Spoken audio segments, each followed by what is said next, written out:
And good evening, everybody. Welcome. Sterling High School, Channel 19. Back-to-back nights here from the Castle. Rob Strauss, Kevin Schules, John Hallwood, among others, going to be joining us here in just a few moments. Sterling looking to avenge a 34-14 loss. And Schules, a real tough one on the opener against the rival Collingswood, who we see on Thanksgiving traditionally. But Sterling jumped out to an 8-0 lead and then subsequently gave up the next 34 straight points en route to the loss. And the thing that was toughest to take, I think, was the way Sterling started, moving the ball down the field with that spread offense, finding those slants open, the short passes, an intermediate passing game. They were able to run the ball, but once Collingswood scored, I felt like Sterling just got a little bit deflated and never were able to mentally bounce back. And I think ultimately the story of the game as it progressed, got to the end of the first half, and especially in that third quarter, was the lack of good field position. Yeah. They were buried deep in their own end of the field, and I think that played a lot into what Collingswood was able to do on the defensive side of the ball. And I think the big turning point of the game was Sterling had Collingswood pinned inside their own 2-yard line, and Christian Shine ripped off a 98.5-yard touchdown, which nobody even got close to him, unfortunately, on an end around where they had it sealed on the short side of the field, and Sterling never recovered. And it seemed like you talk about momentum plays, and that was definitely a momentum play, not only for their offense, obviously, to bring it to within a 2-point game at 8-6 at that point, but the defense started playing better after that point as well. Yeah, they did, and that was one of those things where you had, on that occasion, the 98-yard run, and there were a couple other times where a lot of their playmakers came up with huge plays at key times in the game, and Sterling really was never able to recover from that. Collingswood, on the other hand, never looked back. So here we look at a Woodbury team coming in here, a team that we used to see once a year back when the divisions were realigned a little bit differently, or once every other year. Yeah. And always an athletic team, always a speedy team. Had some NFL players now in the mix with Anthony Averett, went to Alabama and is now playing in the NFL. I think he's with the Baltimore Ravens. I believe you're right on that. And so this is a big rivalry for this team, but not to be overlooked by any stretch of the imagination. No, not at all. And this is a Paulsboro team or a Woodbury team that played Paulsboro last week and played them tough, came up with the short end, but obviously Paulsboro year in and year out is just a team with an outstanding tradition. Coach Glenn Howard has really been looked at as one of the top coaches in South Jersey, and they look like they're off to another good start. But one thing you're going to see from Woodbury, much like Collingswood, is the playmakers that I talked about. You'll see that, especially traditionally, Woodbury is a type of team that can get you on special teams with the kickoff and punt returns. One of the players that we did not speak a lot of in the 2019 season, but we called his name quite a bit. Christian Valeriano, the wide receiver, got some really good looks, called his name quite a bit on the offensive side of the ball for Sterling, and they're definitely going to need him tonight if they're going to make an impact in this game against Woodbury. And no question about it, now that they've seen him on film, they're going to have to address him. And, they had a lot of good looks. You had the slant where they were able to gain good yardage, the slant for the touchdown, but they had the other play where they faked the slant and have a go route. But one thing Collingswood did, once they saw what he was able to do, they adjusted and had help with the safety coming over, and that was another thing that really hurt Sterling in trying to come up with a big play. One player also that, speaking of names we didn't call a lot of on last week's game, but we did call a lot last year, was Jameer Richardson. Got into the game towards the latter stages of that second half, and he's bulked up in the offseason. He can be a real force if you're in that short yardage to go situation. Yeah, and I think they have to find a way to get him in the mix, especially if you're in a situation like you were last week where you're deep in your own end of the field and they were just basically digging in, coming at you. Jameer Richardson, like you said, he's the guy with his size, his ability to run low and lead with the shoulder. He can get you those tough 3 or 4 yards that can kind of get you in better field position and get you that first down. Jameer Richardson on our sheet anyway, 6'1", 225. And Sterling had that triple back situation last year where you could go to really one of 3 or 4 different backs. Of course, you had Jeremiah Thompson, who can run the ball as well as pass the ball. And we saw a couple of really good strikes last week from Jeremiah Thompson. Not able to connect with Trey Potts on one really, really big play, but he can throw the ball for sure. Yeah, he definitely has a good arm. And, I felt like he did the best he could with the pressure that he was under. And one thing I think he's improved on from last year is his ability to evade the rush and his decision-making in tucking the ball in and running with the ball, which unfortunately he had to do a lot last week. You want to, give him a little bit more time and put him in a position where he can set the feet and throw. Because as you said, Rob, he's a kid who's got a good arm, and when he has time and can set the feet, he's accurate. Well, last 4 games, these two teams have split the last 4 games, each winning 2. And I think the last time that we played them was in their barn back on September 12th of 2015. It was a 28-13 loss to the Thundering Herd back in the day. Sterling has just won the toss, and they will receive to start the game. We got about 3.5 minutes left until kickoff. But you go back 2015, 14, 13, 12. This is their first meeting in half a decade. Yeah, and I think that has a lot to do with what they did with the West Jersey Football League, where a lot of the smaller schools are playing each other, and we got were able to get a schedule which featured the likes of the Haddonfields, the Cinnamonsons, obviously West Deptford, and it is senior day, so the seniors were announced for the band, the cheerleaders, as well as the football players. But right now we will pause for the playing of our national anthem from Sterling High School Band.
Once again, welcome to Sterling High School. Rob Strauss, Kevin Schultz, John Hallwood.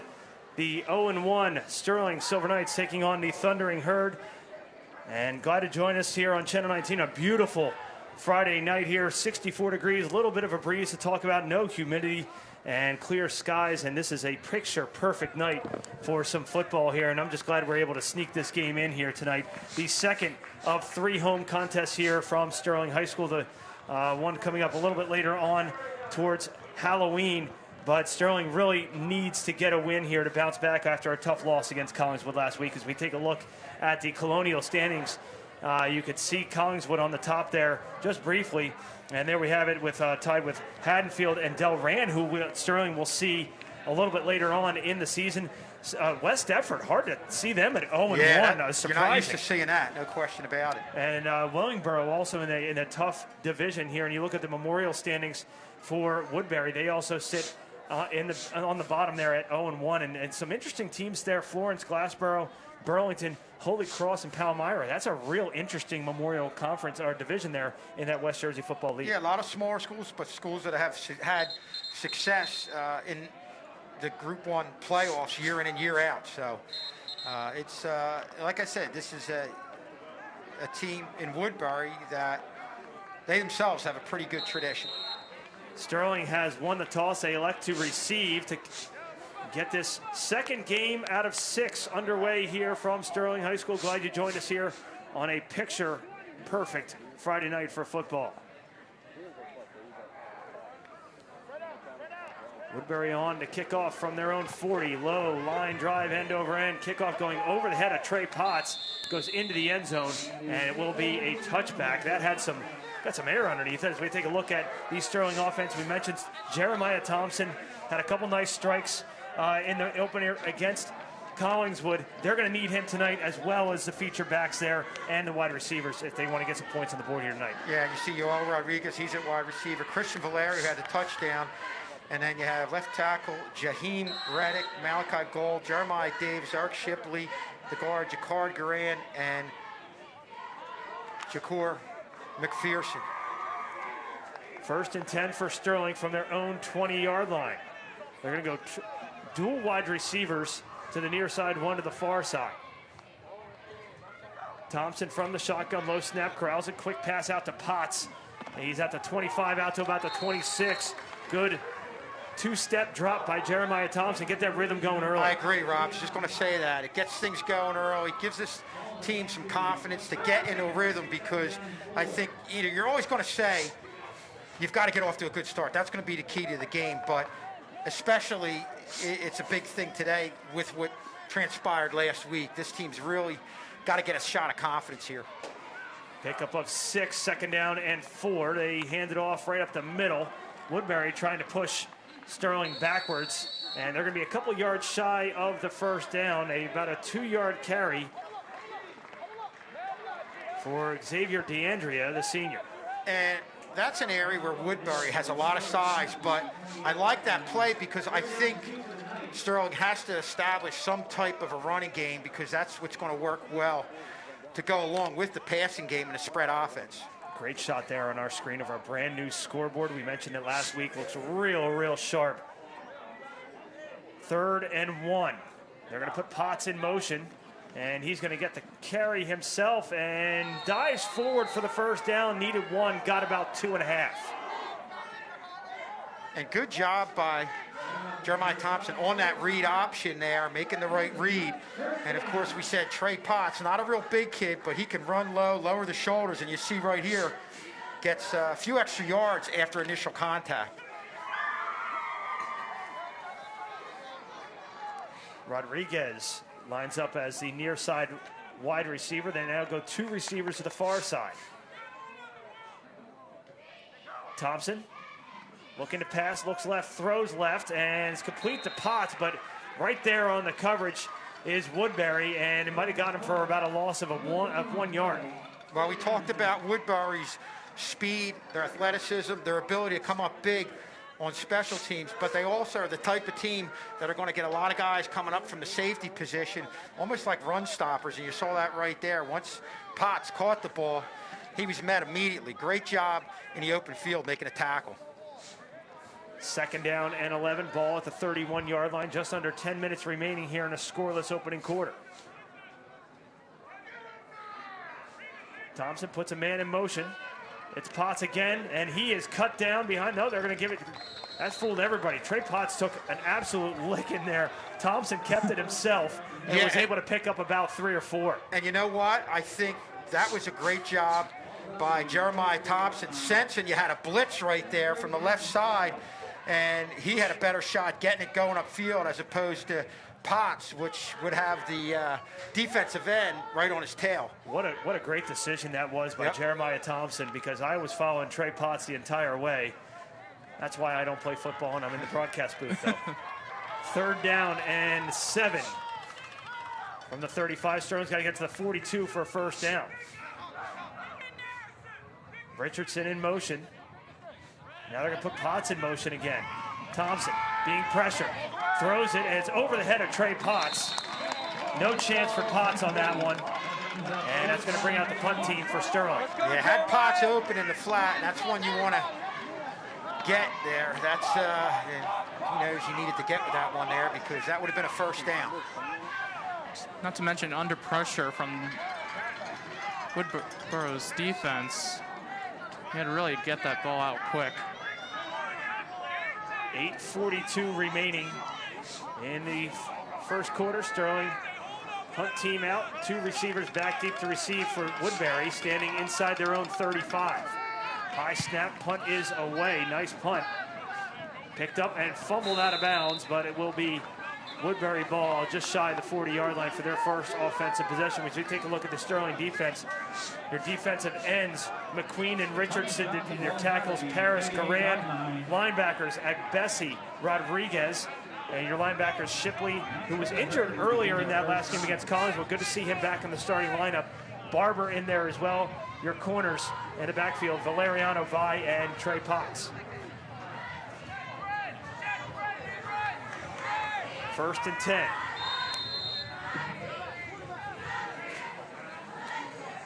Woodbury back to pass, has a complete out to the 45, crossing the 45-yard line. Their numbers are almost impossible to read from this far away. Well, kind of started their first offensive play much the same way Sterling did, just a fake, quick step, set the feet, and get rid of the ball. Again, just like Sterling, trying to establish some offensive rhythm early on. I think Woodbury's quarterback's actually a left. Yep. Throws with his left hand. And here's a huge run, and not looking back is Woodbury for the game's opening score. Touchdown, Thundering Herd. Theodore Lockhart takes it.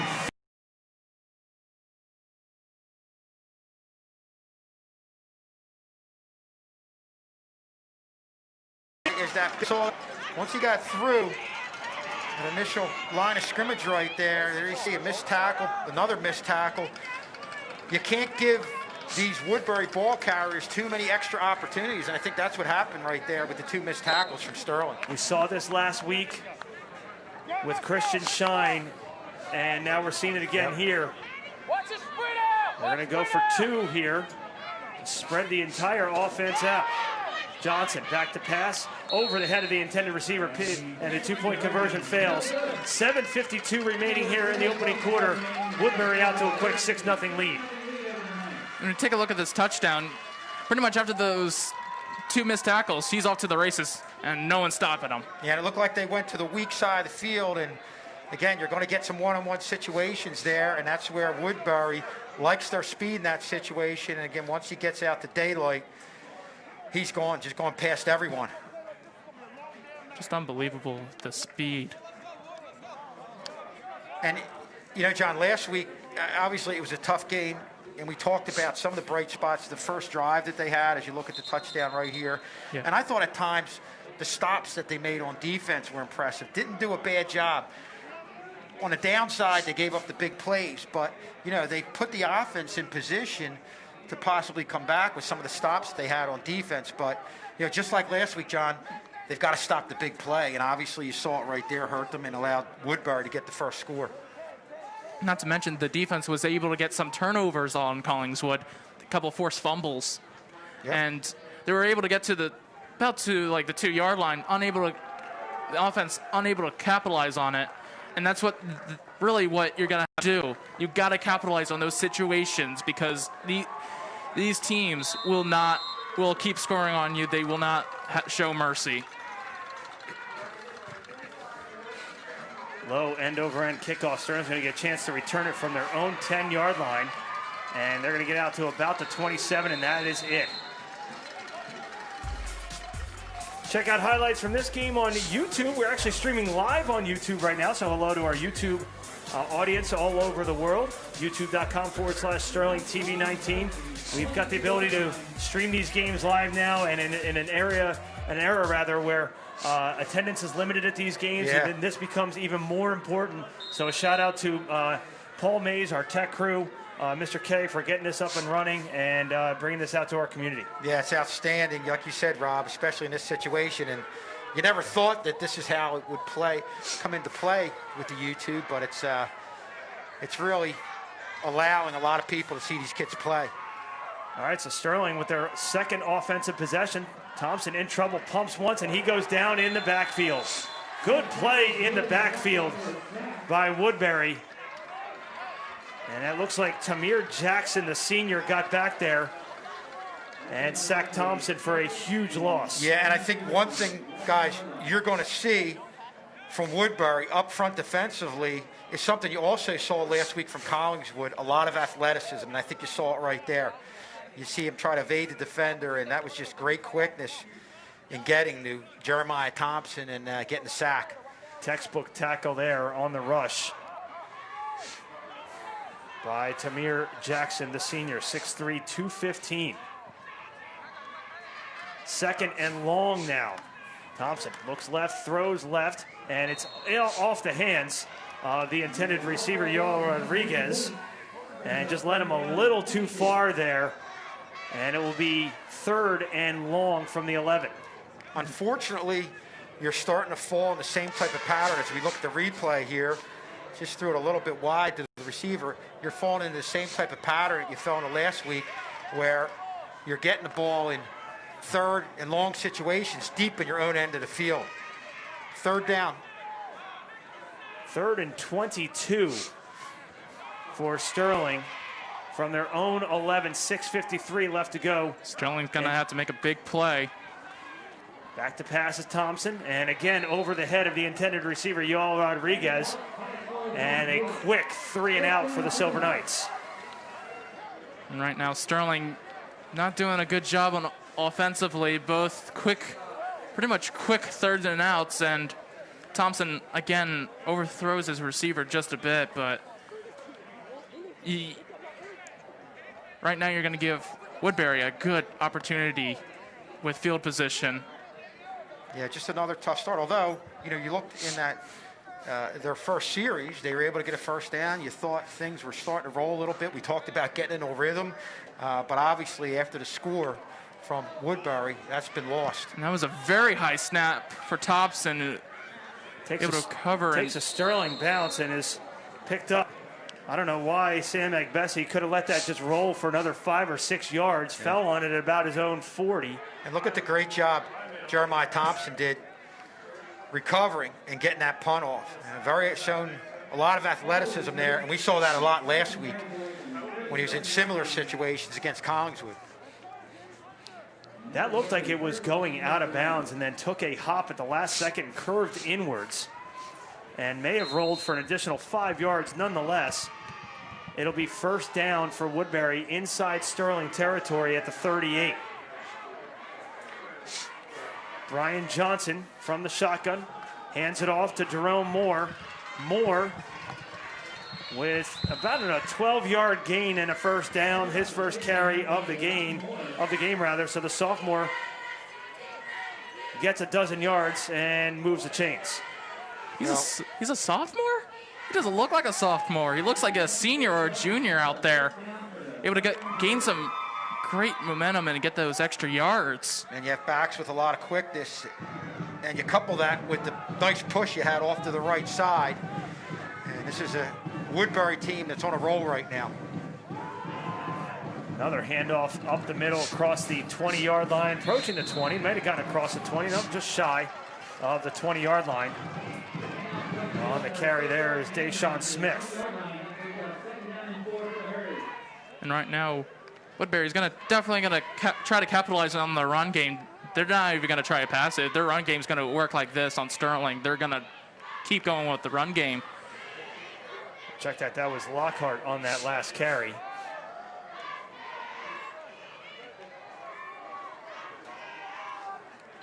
Johnson from the shotgun on second down and a long 4. Back to pass. Johnson being pressured. Plenty of room in front of him. Puts it up. Has a man in the end zone, and it is incomplete. Just over the head of the intended receiver, Anthony Reagan Jr. Had this man beat by a step, but just couldn't connect. Yeah, the one encouraging thing you saw right there, you saw some pressure from the defensive line of Sterling, which you get the pressure, that's where you're going to force a throw that's going to be off target. So a good job there by the defensive line. Agbesi on the coverage for Sterling, and that brings up a 3rd down and 4 from the 25, 24 remaining in the first. 6-0 Woodbury. It's like an option here. They go with the option and able to escape one tackle, cross the 20 down to the 19. And a penalty marker thrown on the far side. The official threw it all the way onto the track, or he threw something on the track. I think it might be a... Yeah? Far side of the field at about the 10-yard line. The official hurled something onto the... It is a flag. Let's see here. This came away from the play, so we'll take a look at the call here.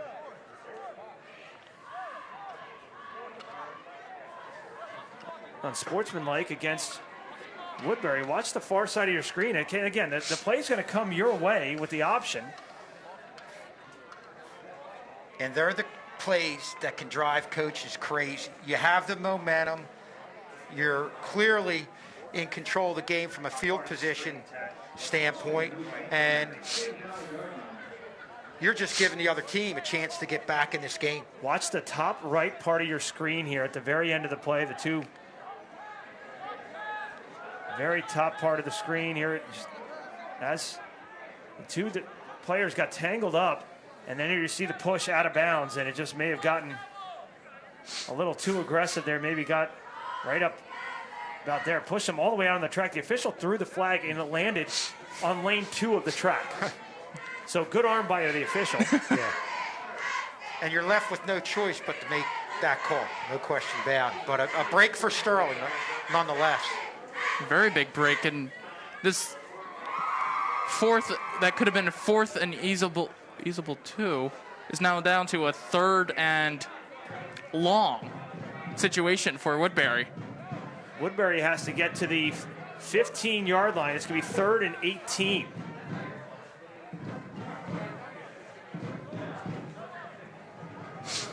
But I think the big thing is with these Woodbury ball carriers, you always say, when you go to make a tackle, you've got to break down, keep your legs underneath you. If you get in a situation where you're leaning and lunging, when these guys are in the open field, you're just going to be grabbing air, and they're going to break tackles, and you're going to see a lot of big plays, the likes of what you saw for the first touchdown.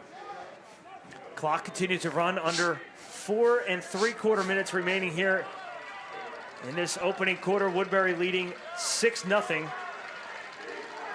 on a 54-yard touchdown run. They're deep here. Little screen pass, which will go nowhere, and Woodbury is going to have to punt. And this game is, with that last penalty and that last play, is starting to get a little chippy early on here.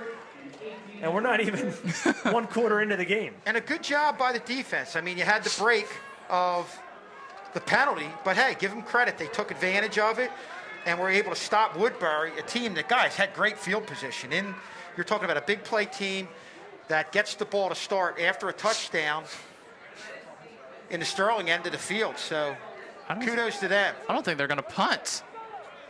It looks like Woodbury going to go for it here. Johnson, 3 wide receivers.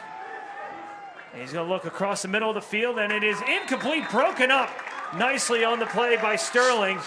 And they will take over on downs. Nice job by Christian Valeriano, the junior, to break it up at the last minute. Also in there on the coverage at Bessie for the Silver Knights. Good play. Not a bad pass on the money, but just a good all-around series there for Sterling on the defensive side of the ball. And again, we saw that last week. John, you mentioned a couple good points about the turnovers they were able to force. But there they had a great stop, and they're putting the offense in a good position here. It's just a matter of the offense taking advantage of it. 3:48 left to go in the first. Sterling gets their best starting field position of the game at the 36-yard line. Thompson undercut as he crosses the original line of scrimmage, only able to gain about a yard. And I feel like if the defense does well, the offense might be able to feed off of their energy and be able to get some big yardage out of that. Able to stop Woodbury, capitalize on the flag, and maybe you can see Sterling coming off the field and score a touchdown. And I think it's going to be a key if you're able to consistently move the ball on the offensive side of the ball. Along with the spread offense, you've got to mix in the run. You've got to have some bounce just to keep the defense honest. Richardson in motion. Now he comes back to the near side. On 2nd down and 9. Thompson hit as he throws, incomplete. Was looking for Christian Valeriano, and Thompson took a lick, and so did Valeriano as he threw into double coverage, if not triple coverage at midfield. Yeah, you don't want to throw the ball high, especially in the middle area of the field. That's where you can put your receiver into a risky situation. And yeah, think about it. That was one play last week where they were able to connect on early on in the game. If somehow they could get to connect on that and mix that up with getting the ball to the outside, you're going to force Woodbury to cover the entire field. 3:04 left to go in the first. They're going to go with a bunch formation here to the near side. Thompson going to keep it himself, run off the left side, and he's spun down well shy of the first down, only gains 1. Tried to trick Woodbury with the same misdirection that they had earlier, and they are equal to the task. 4th down and 8. And that's just a matter of making the right read, staying home, not trying to overplay and make a play. And I think Woodbury was doing that a couple times early on where the read option worked for Sterling, but stayed disciplined and were able to make a stop right there and force another punt. Punt is away. Beautiful punt taken at the 30, bobbled, and that is a live ball. And good special teams tackle for Sterling. But there's a flag. And Xavier Miller makes the tackle. Penalty marker thrown at the 43-yard line. Let's take a look at this. It's in an interesting area there. Yeah. Usually flags on a punt are a little further downfield. Sterling marching backwards. And it looks, it's going to be against Woodbury. The official turning towards the visitor sideline to give the call. And either way, it will be Woodbury football. 2:17 remaining. But not to mention, this is the second time they've dropped the ball on special teams. Sterling's got to take an opportunity on that. That was a very big opportunity for Sterling to take advantage of that. And John, we talked about turnovers. You mentioned it last week. I think this is one of those situations. Obviously, you want to get the ball carried, but if you're second man on a tackle, go for the ball. Try to get a turnover. Really try to reverse the course of who has the energy in this game. Another huge run for Woodbury out to the 44-yard line this time. And they pretty much... It looks like Deron Moore again on the carry. Huge gain there for the Thundering Herd. And Kevin, I think that they saw the scouting report on Sterling in that second and third quarter against Collingswood, and the run defense really kind of struggling right now for Sterling. And they're really trying to hit that right side, and boy, that's after you're put in a good position right there. You had a previous series where you did the job defensively. That's a tough one to give up on the first play. Another run right out to the 45-yard line this time. Looks like that went to Theodore Lockhart, who had the 54-yard touchdown just about 5 or 6 game minutes ago, as we tick down to 90 seconds remaining here in the first quarter. Good job defensively for Sterling just to be able to stop the big play that could have happened, actually. 2nd down and 7. Toss, far side, and good stop there by Sterling. It's going to bring up a 3rd down and short.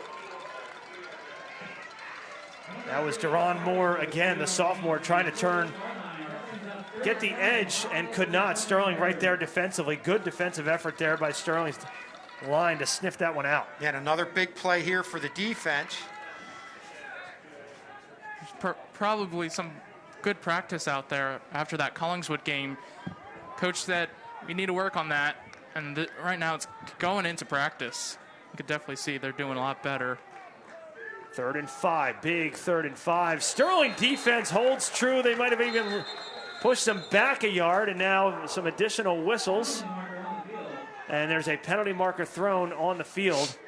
So far, they've all gone against the Herd. Take a look at the call.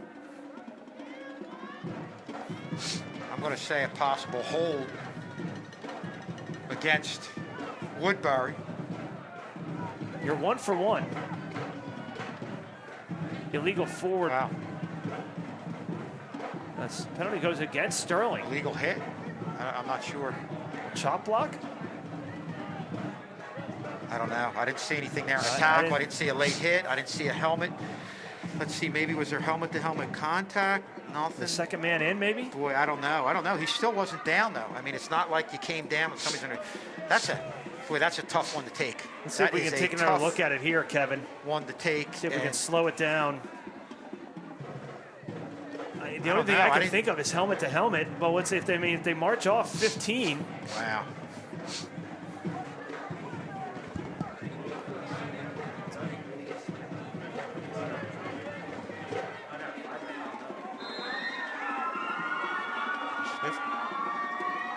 Under 30 seconds left to go. It's not going to give Sterling a first down. It's going to be 4th and 1. Everybody confused on Woodbury's offense on whether or not they actually have to run this play. 11 seconds remaining. I don't even think they need to run a play, and I don't think they're going to. And that's how the quarter will end. Woodbury going to take a 6-0 lead into the second quarter after the 54-yard touchdown run by Theodore Lockhart. Two-pointer, no good. We'll get off to a quick break. Come back with second quarter action right after this.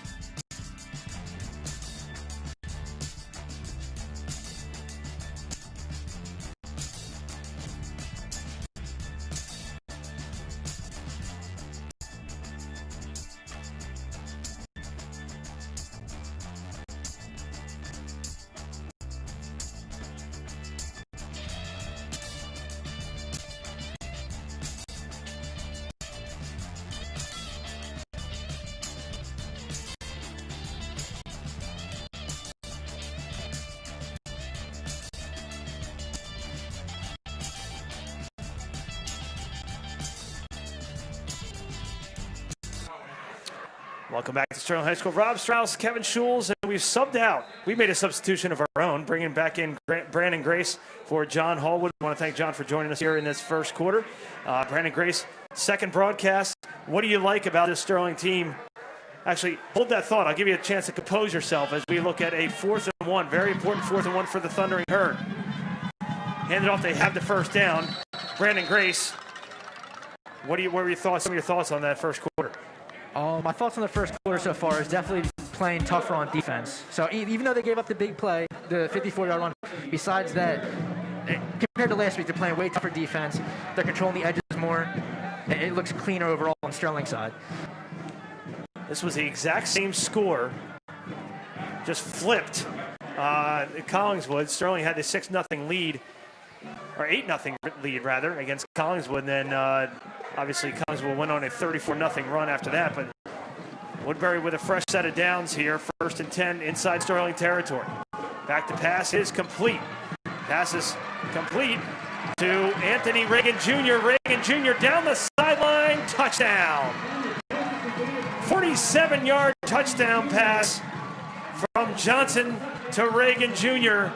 And the Thundering Herd now leave 12-0. Well, that's the type of thing you're going to see from a team that makes big plays. You get a receiver who gets the ball, has a knack for knowing who's around him, where everybody is, goes to that open area, and then puts the afterburners on and goes up that right side. And it's no surprise, Brandon, when Woodbury comes in, you're going to get big plays, and that's what we've seen so far. Yeah, how about Reagan Jr., freshman, making the play right there? Going negative, then turning it positive, evading all the tacklers. Reagan Jr. stands 5'9", 170, and just took that 47 yards for the score. Going to go for 2 yet again. Johnson looking end zone. It is incomplete. Intended to the far side of the end zone. So the 2-point conversion fails yet again. 11:15 left to go in the half. Woodbury out to a 12-0 lead. And even more impressive is that we're We're looking at a freshman right here, and I'm always impressed with when you get a freshman making a catch. Usually they're just happy, they'll go down, but to be able to make the catch and then have the sense of knowing who's around you and having that run, boy, that's a kid that I'm sure Woodbury is very excited about as a freshman coming in and contributing in a big way. Freshman having a nose for the end zone is always going to be good. That's a nose for the end zone is a good way to describe that play, Brandon.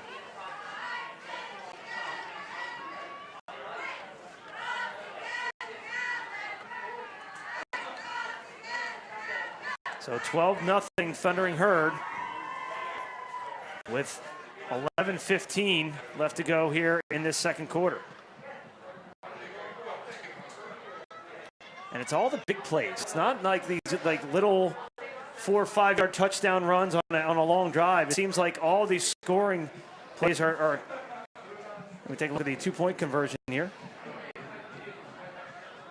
Had it in and out. That should have been caught, says the guy in the booth, but easy for me to say. I'm not diving, making the attempt there. Again, why I'm in the booth and they're out there. Going back to what you were saying about the big play and what I was saying in the beginning of the quarter, Sterling's defense is not giving them yardage gradually. They have to pick up on the big play, Woodbury. Live ball picked up by Trey Potts. Potts is absolutely buried at the 25. And guys, Potts is someone's down. That's Potts again. He was down quite a bit against Woodbury, and he's slow to get up. But getting back to what you said, Brandon, that's the frustrating thing about playing a team like Woodbury. You stopped them, you forced them to punt. You felt like you were starting to get back to getting an advantage in the field position battle. You force them to a 4th and 1.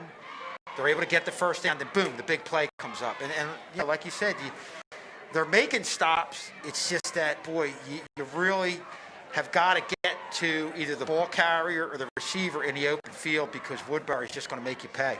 Coming into this game, Sterling knew that Woodbury's specialty was the big play, and it's proven true right now. 1st and 10 for Sterling from their own 25, 11-10 left to go in the half, trailing by a dozen.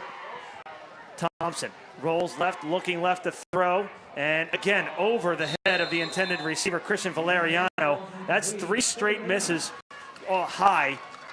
What do you hear, Brandon? I mean, what's going on with Jeremiah Thompson here early on? Well, with Jeremiah Thompson's struggles right now, you got to run the ball. You got to try to gain yards running the ball. You got to get Thompson to settle down and maybe in the pocket. They had him in the pocket. He was missing some throws. He's rolling out. He's missing a little bit of throws. Run the ball, get him some yards, get him so where his nerves aren't like all up.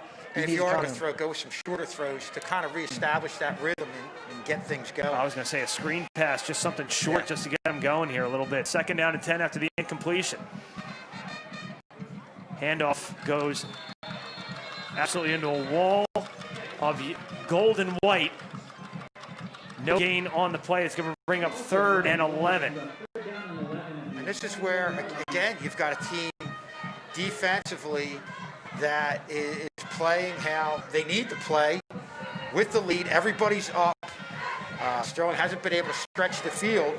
And up front, it really puts you in a tough spot. As a ball carrier, puts you in a tough spot. 3rd down and 11. Thompson from the shotgun going to roll out to his left again. Looking long, throwing long. Has a man. Incomplete. Over the head of Valeriano again, but just missed him by about a yard. What a throw. Just a little long from Jeremiah Thompson. Yeah, had Valeriano open, and that would have been the big play that they needed to force their way back in this game, but another missed opportunity there. He connects with Valeriano there, and he has nothing but green in front of him and an end zone to celebrate in, but and it brings out the punt team.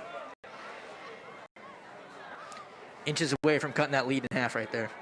Another 3 and out for Sterling's offense. Almost blocked is the punt. It goes out of bounds around midfield.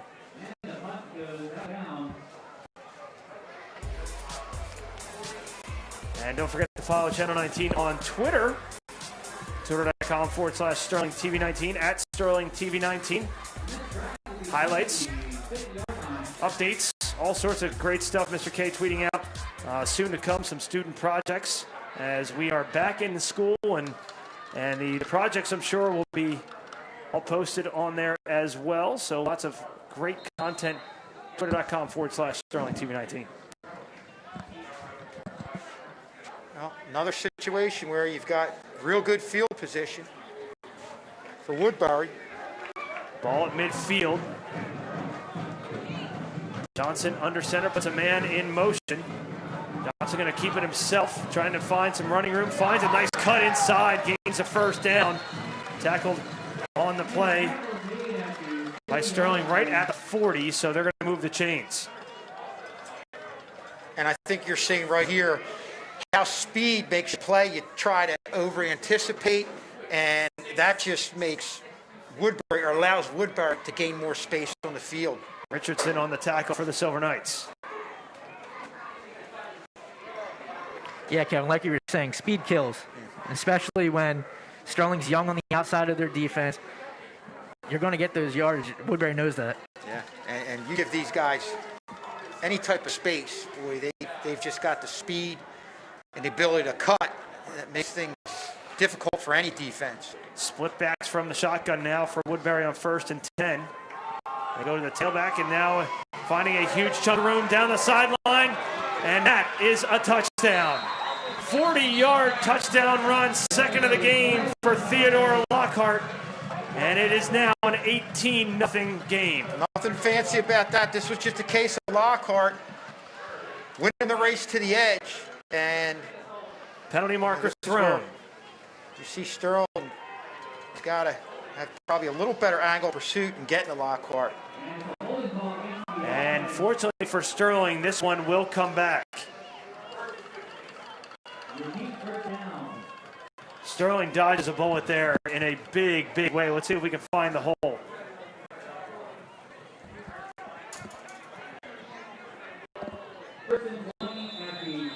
Brad, did you see? I didn't see it. I didn't see anything there.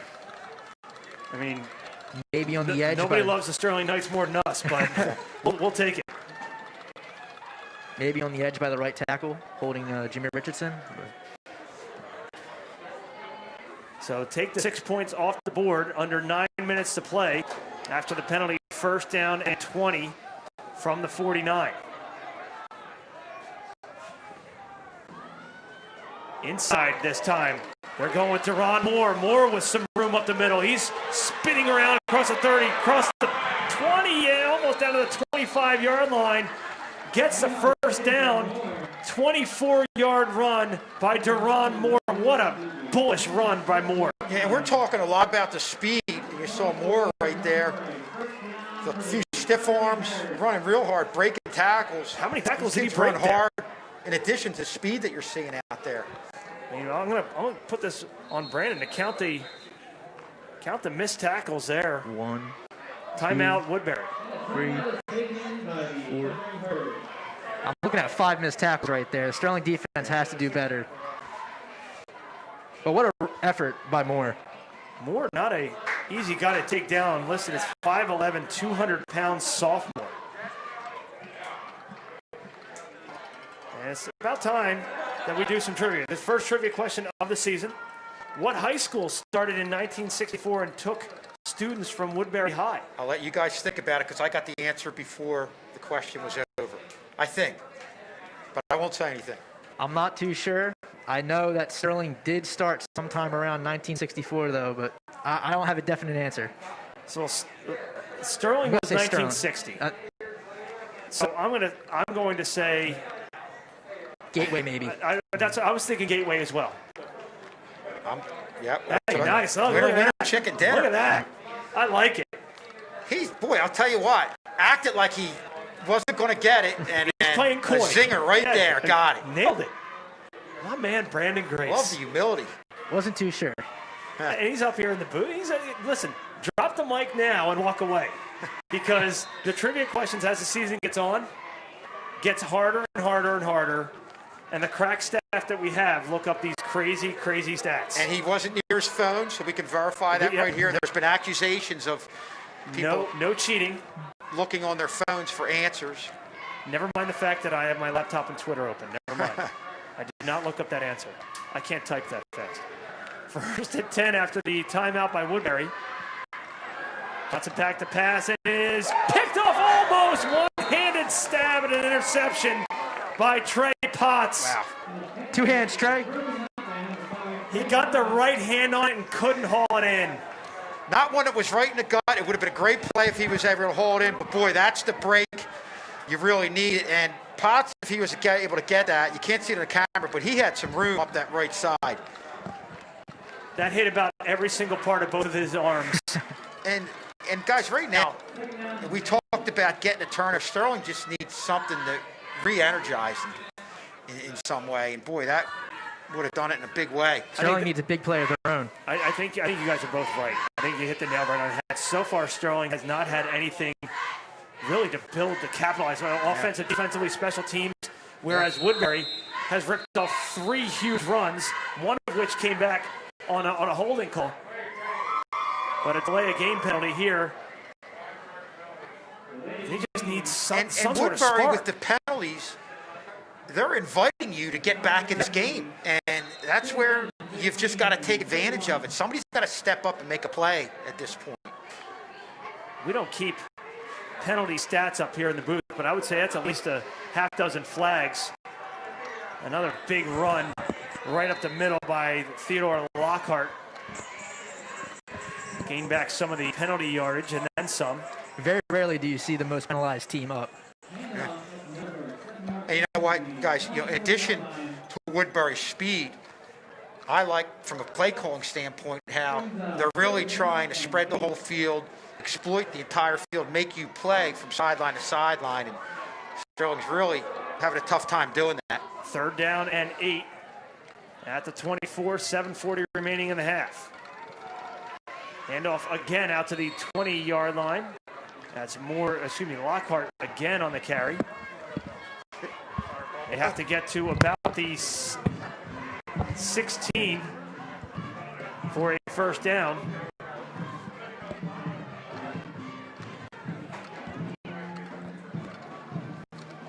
Lockhart having himself a night here, Brandon. He runs hard. Every single time he's got that ball, he's taking a couple of defenders down the field with him. So a big 4th down play here. You know they're not going to kick the field goal because they haven't kicked an extra point. So you're looking at a 4th and about 3. Under 7 minutes remaining here in the half. Johnson from the shotgun. 2 receivers split to either side. Is going to put one in motion. High snap. And they hand it off. And Sterling is going to hold defensively. And maybe this is the spark that they need. Yeah. They'll take over on downs. And, Brandon, you know better than anybody, the best way to get to a receiver in the open field is just by one guy making a play. You know, if you're out there, you want to put your legs underneath you, but you've got a gang tackle, and Sterling did just that on that play. Yeah, and Sterling needs a gang tackle this game, especially the way that Woodbury's running backs are running. But that's a very good job, Sterling gang tackling right there. Not only that, I'm sorry. It's the only way they're going to be able to stop this run. But the discipline, you contain the outside, you force it to the inside. You don't necessarily have to make a play, but if you force it to the inside, you've got your linebackers coming over making a play, and that's exactly what they did. Now, the other part of that is the offense has got to take advantage of this. 1st and 10 for Sterling. They need to get something going offensively. Thompson, low snap. Keeps it himself, throws it, and finally connects with Valeriano. Spins around, tries to launch forward for extra yardage. Gains about 7. 2nd down and 3, but a good connection there. Maybe that's what Jeremiah Thompson needed.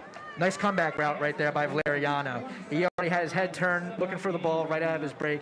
Good job catching the ball, stretching, trying to reach for that 1st down.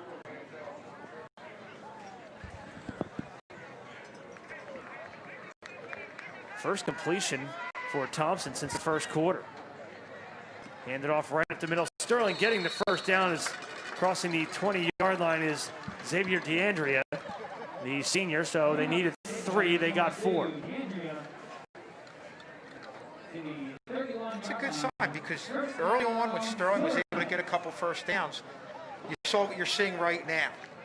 this was kind of the start of it. You had the pass to the flat, you had the read option, good decision making right there, and you're keeping that defense off balance. You've just got to continue to do that. 5:37 and counting remaining here in the half. Sterling trailing by 12. Pass into the flat to Potts. Potts got some room down the far sideline. He's across midfield, and he steps out of bounds shortly thereafter. Oh, just shy of midfield. Gain of 15 by Trey Potts. I love that play call right there by Coach Harris. You do the fake to DeAndrea, then you go hit Trey Potts on the screen, and then he's got to make a play from there. You got to stay unpredictable on offense.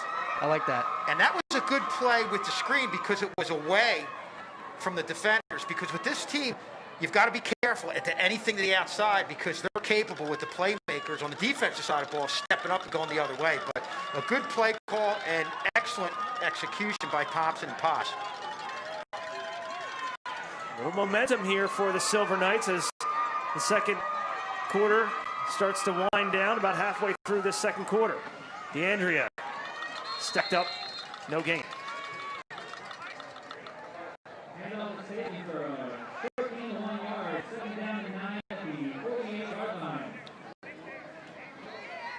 Nothing really there to speak of for Xavier DeAndrea, the senior, who was honored here before the game started, as all the football players, cheerleaders, and members of the band were. Second down and 10. Valeriano, the near part of your screen. They're going to pass, and this time short hops trying to find Trey Potts. Valeriano went to the post route, and Potts came right across the middle, and then Thompson just one-hopped it.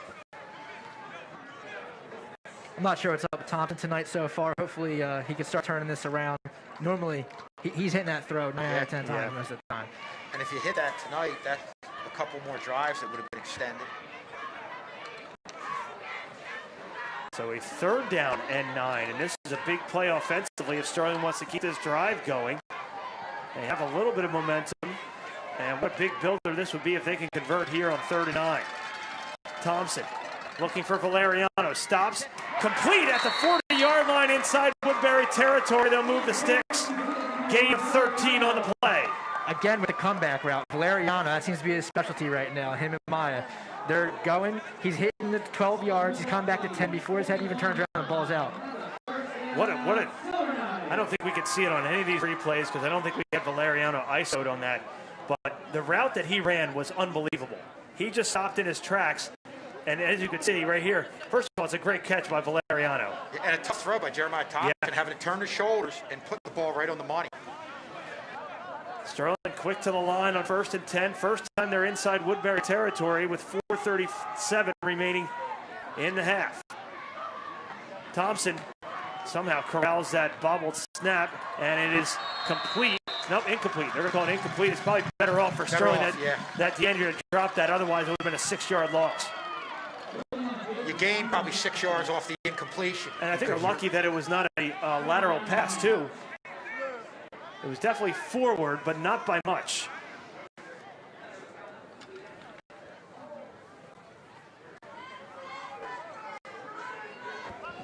Second down now for Sterling at the Woodbury 41. Dual wide receivers to the far side. DeAndrea to Thompson's right. Thompson, and he is going to be sacked in the backfield by Deron Moore, who did it on offense, and now he's doing it on defense. Backs up Sterling into their own territory at the 48. Timeout, Sterling. Moore came in with a head of steam right here. And Thompson, who showed the ability to evade pass rushers last week, wasn't able to get away from Moore. Great job by Moore. You know, you talk about on the offensive side of the ball, how they cut and run, keep their legs underneath them. That's a great job defensively, keeping your legs underneath you and getting to Moore with a couple offensive linemen right on your shoulder. Sterling's protection problems from last week seem like they're spilling over right now. Last week had issues with defensive ends, people coming off the edge. It's the same thing right now as Moore goes around, gets a sack. And the key to having consistent drives and establishing a ball control offense is getting yourself in third and short situations. Obviously, that sack made this just the opposite. So timeout timeout, Sterling. 4:11 remaining here in the half. Sterling was on the move, and now they just back themselves up. 3rd and 22.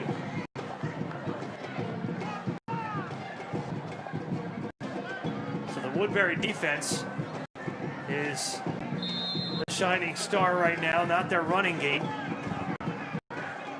Yeah, I would not be surprised if I saw a blitz here. I was thinking the same thing.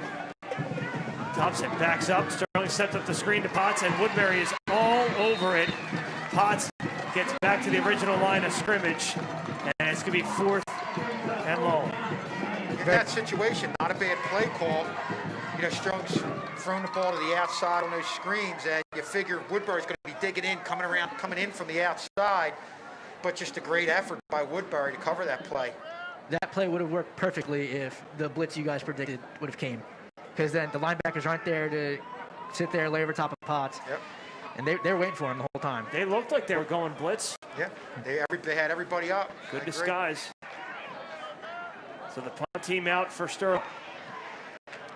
No pressure. Thompson gets some air underneath this one. It's a short punt and skirts out of bounds at about the 32-yard line for Woodbury. They have a pair of timeouts to work with and 3:21 remaining on the first half clock. We take a look at the schedule and how important this game is for Sterling, given the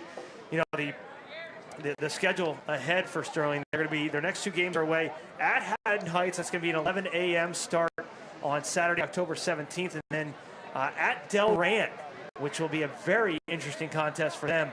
And then back home here against Gloucester on the 30th. We're going to try and get these games, all 3 of these games, on YouTube, should the interwebs and the technology gods work well with us. And Heights coming off a big win against Gateway last week. You know, they had a lot of seniors last year, a lot of playmakers, but apparently they had some underclassmen that are having a huge impact coming back this year.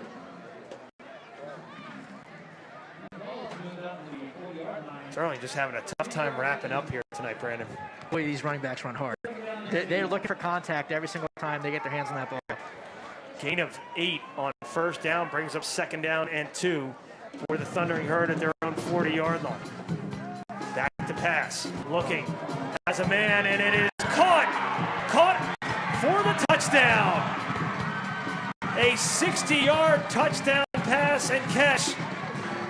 There are no flags, and once again, Woodbury strikes on the big play. Well, you talk about speed. That ball looked like it was going to be overthrown, but some guys are tough to overthrow, and I think that's the case of what we saw right here. That is the definition of speed kills. Yep. You put a ball up in the air, that Brandon Moy is going to run right underneath of it. Brandon Moy, the senior, on the reception. Within the pass route, it looked like, you see towards the end of it, he hit an up gear. You'll see right here, he just exploded. Trey Potts gave it a shot, and Moy just outran it. What a great over-the-shoulder catch by Brandon Moy. Great point, Rob. That, you know, getting there with the speed's one thing, the ball was there, but that's probably the toughest catch to make. 5'6", 145. Little speedster got underneath it, and when you know Johnson let go of that ball, I thought that was going to overshoot him by 5 yards, but he had just enough air underneath it. 2-point conversion, fade in the end zone is no good. So 0 for 3 on the 2-point conversion. Is there a penalty flag on that, or are they? Nope. 2-point conversion, no good. We take another look at the touchdown.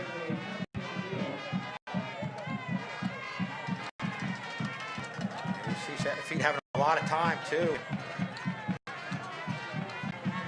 That's the type of throw you make to a kid who has that type of speed on a go route. Just put it up there, loft it nice and high, and put it where either he can get it or nobody can. You give the quarterback that kind of time today, it's going to happen. He's going to sit there and pick apart the defense. Yep. Here we have it again.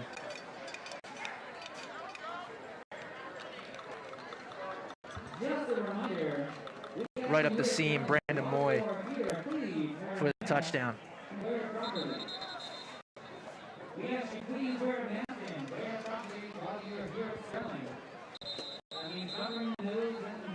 So 18-0 Woodbury with 2:33 left in the second quarter.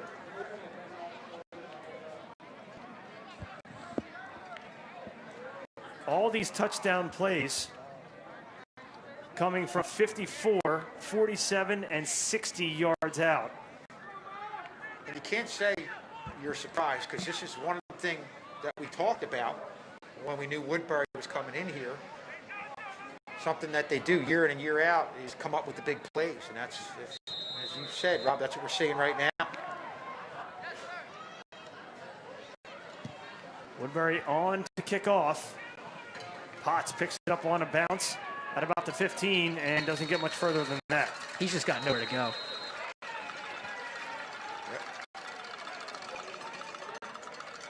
So the average touchdown in yardage for the Thundering Herd coming in at 53.6 yards. Wow. Hence the 18-0 score. And Sterling just having a tough time putting together anything offensively. The sack really, really killed the momentum for Sterling as they were trying to get something going there. Yeah. It seems like once Jeremiah Thompson's starting to get his feet underneath of him and make good throws, that's when protection's starting to fall apart now. Yeah. They coincide.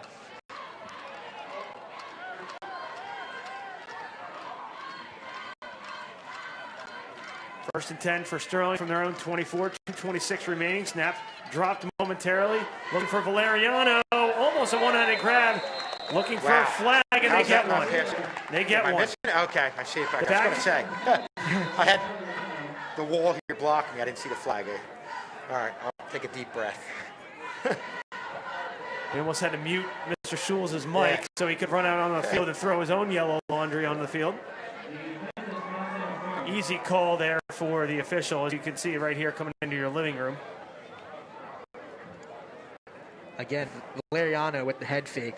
Looks like he's going to break it down, like he's been killing them all night with the comeback route, and then he goes and turns it back up. That's a good point, Brandon. That was really about a receiver trying to gain contact, and that was as much a good job by Valeriano as it was a penalty from the defensive back.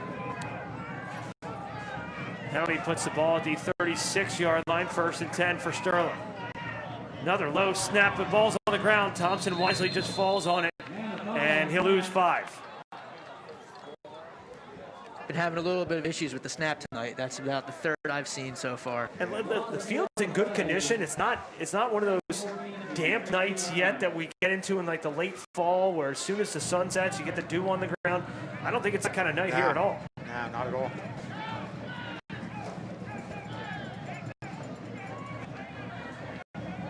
Clock continues to tick under 2 minutes remaining. Clean snap this time. Thompson looking for Valeriano. He's got him. Complete inside the 35 to Christian Valeriano. What a throw by Jeremiah Thompson. And that's the type of play you have to attempt here with time running down in the first half to get a score to get back in this game. Sterling finally getting a big play of their own. Much needed. Clock continues to run, 100 seconds remaining in the half. How big would some points be for Sterling to head into the half here? They're going to set up Valeriano to the right side this time. Thompson from the shotgun, out in the flat for DeAndrea, and he goes nowhere. Good pursuit by the Woodbury defense, and Sterling forced to take a timeout with 1:17 remaining. I believe this was the last play on the replay right here, going to the outside, but Woodbury very speedy. And even getting out there. Even if DeAndrea doesn't slip there, I don't think he really had anywhere to go. Regardless, good pursuit by the Woodbury defense. That's a good point, Rob, because not only is this Woodbury defense fast, they're physical. They're coming up, they're making tackles, they're not letting you get any yards on them. And the other thing I like about the go route, obviously you completed that one. It's probably about the third time they've gone to it, is I think that's going to make Woodbury susceptible maybe to the slant. They're look and go, you cut in, you get a slant, and it might go a long way in Sterling being able to exploit different areas of the field. Good point, because Sterling's really been exploiting, like you said, the outside part of the field. Now, I'd like to see them throw to the middle, because the middle is the hardest part of the field to defend. And I think if you look go route initially, you might get that safety biting over and help. And once he makes a few steps the wrong way, that's where we're talking about a slant. Maybe even not only coming up as a completion, but could potentially be a big play. After the timeout, 2nd down and 14. Thompson being flushed out to his left, hit as he throws, looking for Valeriano, turned the wrong way. Valeriano turned right when he should have turned left. And a penalty marker thrown to the 40. This could be a late hit on Thompson. Woodbury continues undisciplined the football penalty to shoot themselves in the foot. I mean, and another chance for Sterling again to get a score and they feel better about themselves going into the half. I think Thompson got hit hard. I mean, he was being pressured as soon as he let that ball go. The officials let's take another look at it here as we slow it down. I don't know if it was a helmet-to-helmet situation here or... Yep, there it is. Yeah, that's out in the open. They're going to make that call every time. But you're definitely seeing, I don't know if we see the end of this, you're seeing, look at the penalty right here. Oof. Yeah. And that's a situation that they really, really focus on in every level of the game now. From the little guys all the way up to the NFL, the lead with the helmet. There's just too many bad things that can come of it. Especially college football. You do that in a college football game. Tossing guys out left and right. 1st down and 10 for Sterling after the penalty. Thompson going to keep it himself. QB sneak right up the middle, gets out to about the 20, and that's about a gain of 2.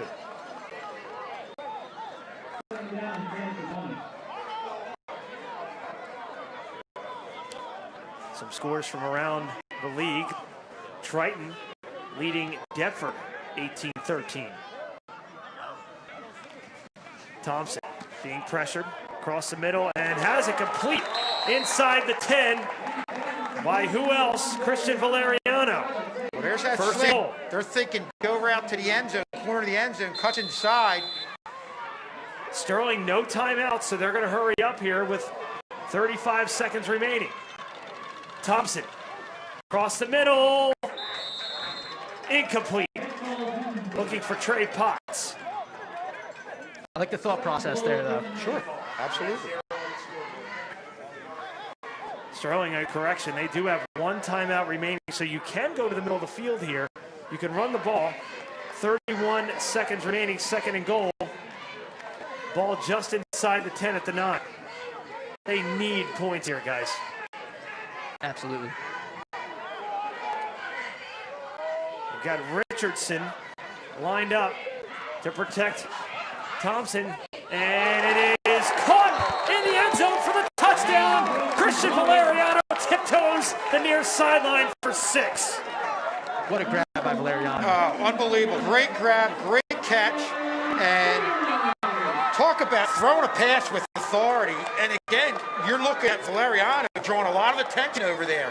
You saw the corner over there, the safety giving help, but that was a strike right on the money. Great throw by Jeremiah Thompson and an outstanding catch by Valerio. Correct me if I'm wrong. That's that comeback route we've been talking about all night long. Valeriano really doing a good job with his head fakes, going towards the inside, cutting it back down, right down to the pylon. So Sterling trailing this one 18-6. And timeout Sterling.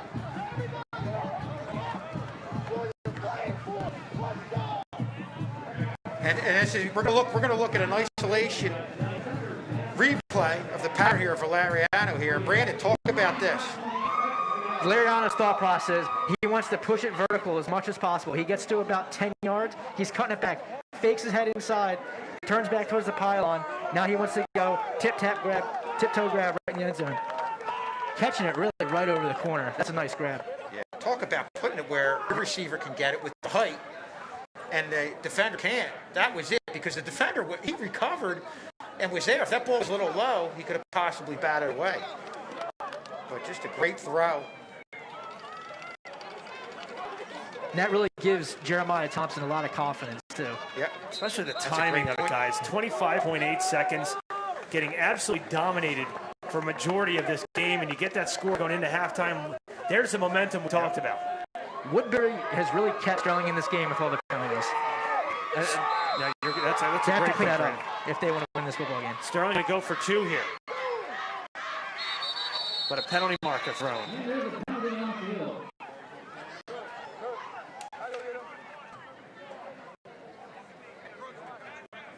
That's going to be an encroachment penalty against Woodbury. I mean, that's got to be at least 10 penalties, guys, here in this first half. So that's going to make the 2-point conversion a little bit easier. I don't think it changes the call for Sterling, but it does get them 3 feet closer. 2-point conversion is no good. Good pursuit off the blind side of Jeremiah Thompson. So the 2-point conversion, no good. Everybody's 0 for 4 on 2-point conversions. 25 seconds remaining. Woodbury leads 18-6.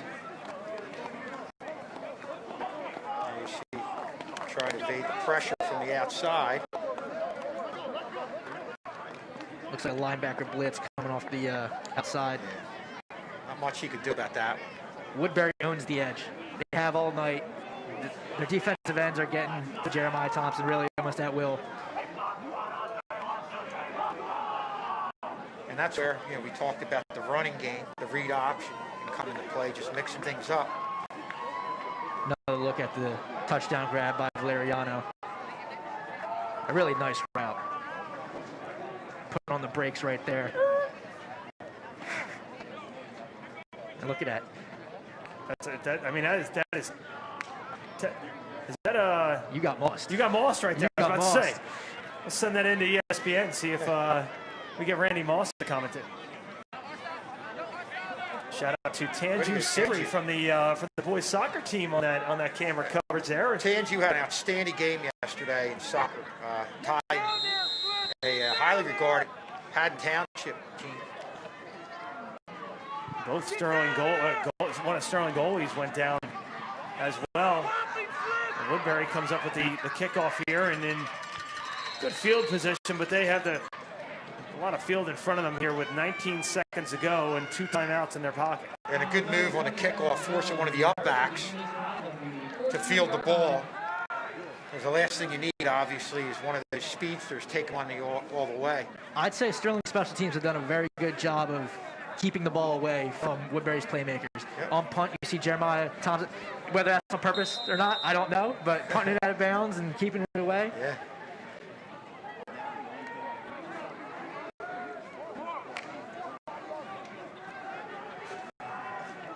First and 10 for the Thundering Herd at their own 42-yard line, and they are looking for more. 4 wide receiver look here for Woodbury, penalty marker thrown. And if this is against Woodbury, I can pretty much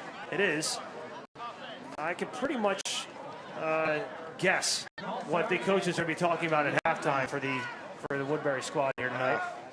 Be disciplined. What did they get on that penalty? Was that a 15-yarder, the one where you had the late hit? Yep. And, I mean, with time running down, you're just making things easy for the other team. Woodbury gifted Sterling those 6 points, but I mean, not to take anything away from Sterling. You got to convert on offense. You got to execute plays, and they did there. And Jeremiah Thompson, if he heats up, I mean, he can do some damage. After the penalty, 1st and 15. 17 seconds remaining and 2 timeouts for the Herd. High snap. Gives Sterling a chance to pursue, and they will, and sack. Brian Johnson in the backfield at the 30. And I think the Woodbury offense is content to go in the locker room. They will. Time will run out as Woodbury will take an 18-6 lead into the half. 2 passing touchdowns for Brian Johnson, as well as a 54-yard touchdown run by Theodore Lockhart. But Sterling enters and late in the second. Jeremiah Thompson and Christian Valeriano to get on the board, 18-6. We'll get off to a quick break, come back, recap the first half. Get ready for second half action right here on Channel 19. 18-6 Woodbury. We're back right after this.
Alo.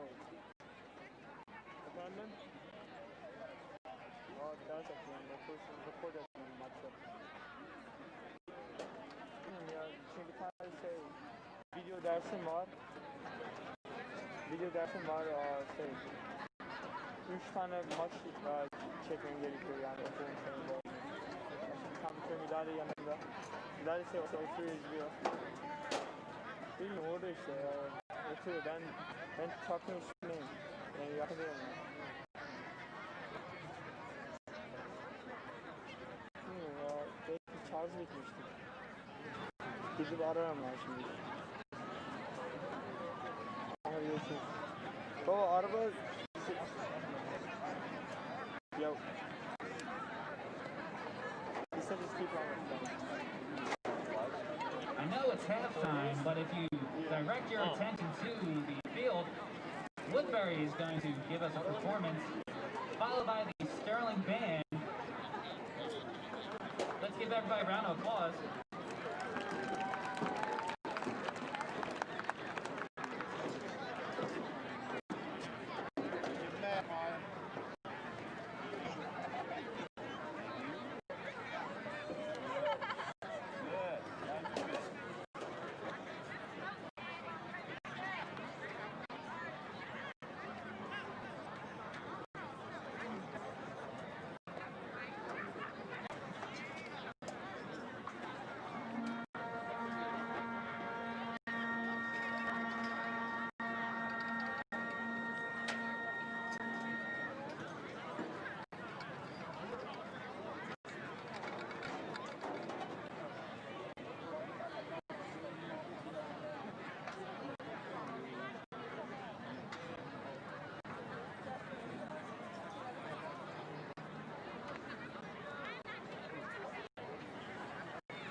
Hey, Siri.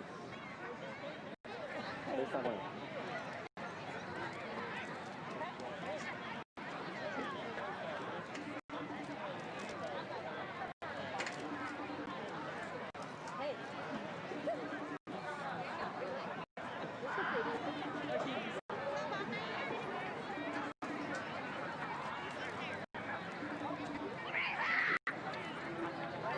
What tell you get on? Are you off the count for the second half? All right. What happened to his camera? So I think someone else is there. Yeah, Chris is there. Okay, I'm checking it. You coming over here? Maybe.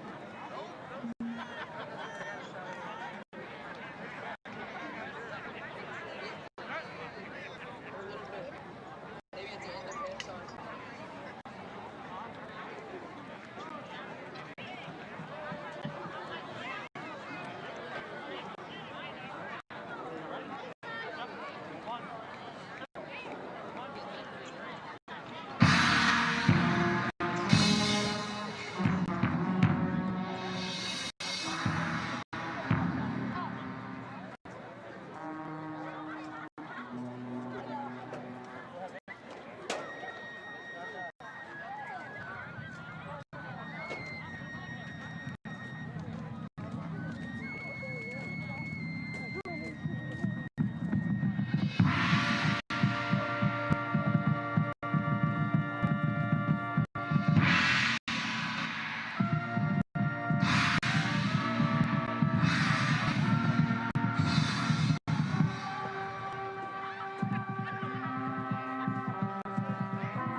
And now, let's give a round of applause to the Sterling High School band.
Dude, that's that girl I was talking about.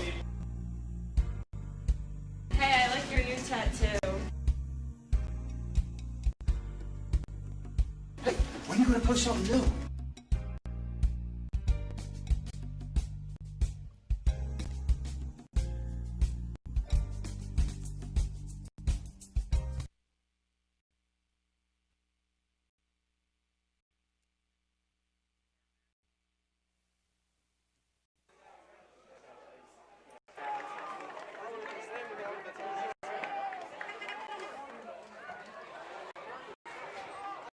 Welcome back to Sterling High School. It's 18-6 here at the half, and an elongated halftime here.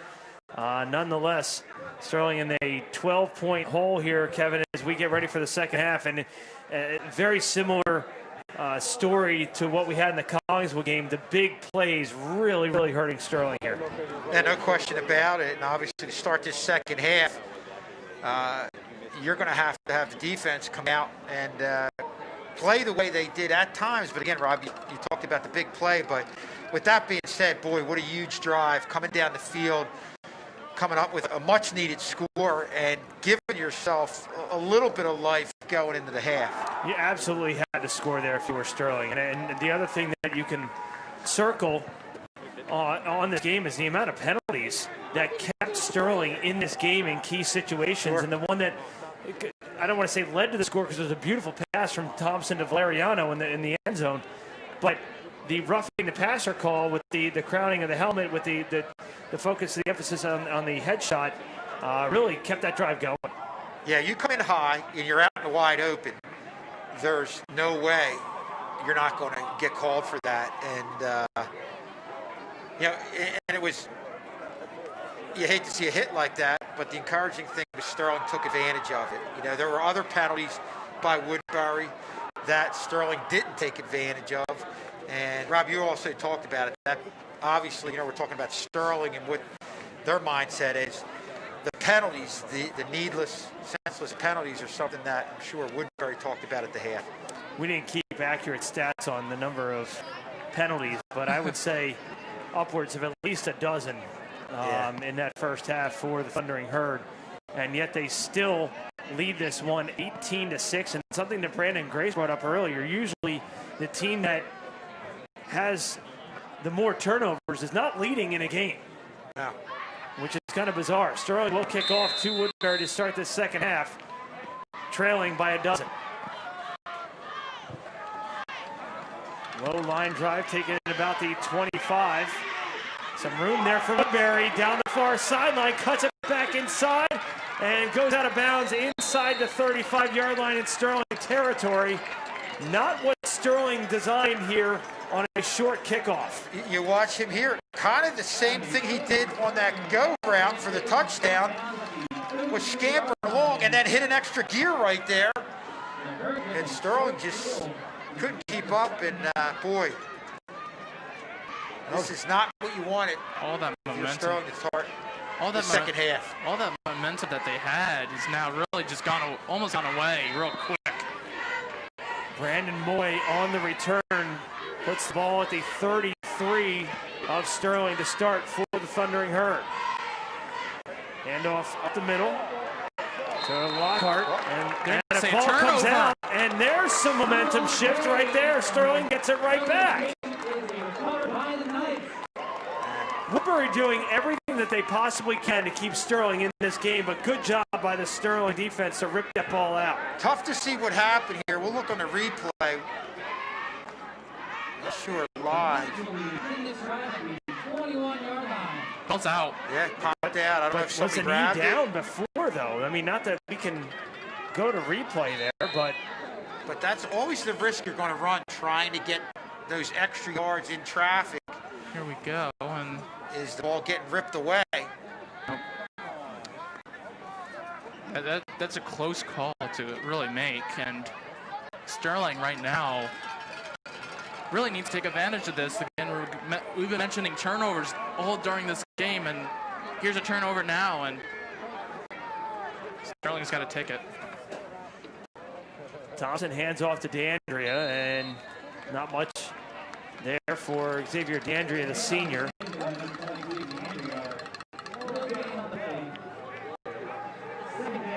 Really surprised Jameer Richardson's number hasn't been called a little bit more here, and that you talk about the ground and pound game and the impact that he had in the latter part of that game against Collingswood.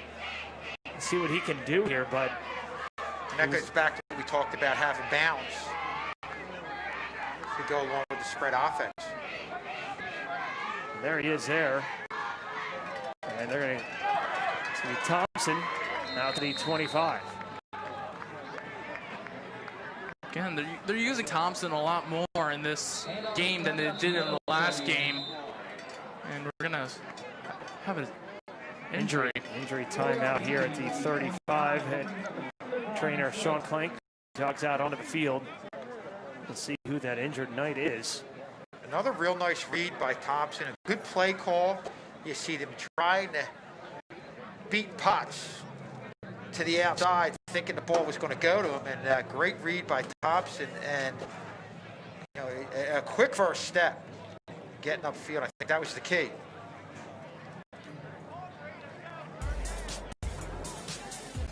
Check out some of the highlights. Maybe you want to see the 9-yard touchdown pass from Jeremiah Thompson to Christian Valeriano. That was a great one. That was a You Got Moss highlight. Check that out on youtube.com/Sterling TV 19. Still can't tell who that injured Knight is on the field.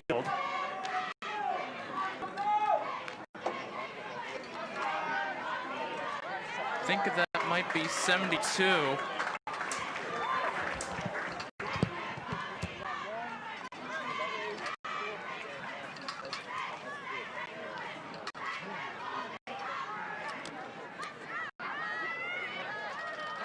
Still, let's take another look at it here.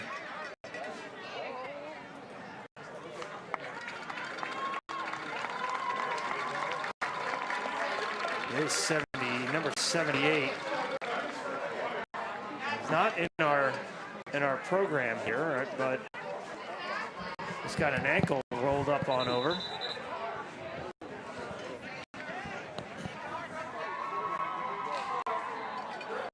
Keep an eye on him on the sideline, as favoring that ankle area. 3rd down and 6 from the 25. Again, a low snap. Thompson corrals it and completes it to Potts for what is close to a first down. You'd think he got it, and he did.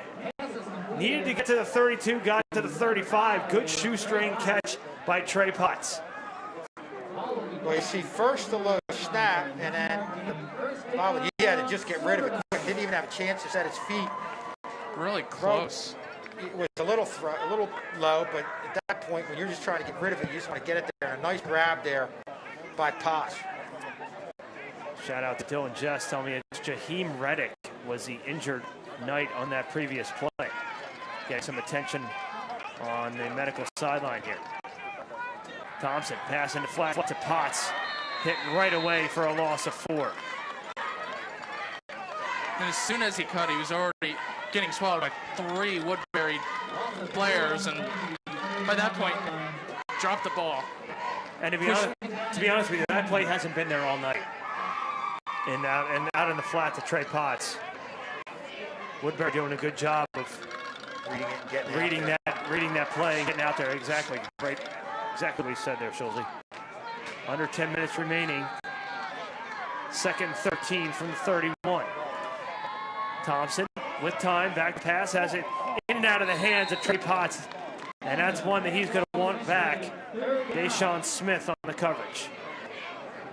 Now check that. That was Lockhart on the coverage. You saw that play earlier on that third down that they got. Same play here. Just unable to get right on the numbers, too. And that's the key to having consistency and having long drives is getting third and short. And Sterling will get a first down and then just break down and eventually get themselves in a situation like they're in right now with third and about 14.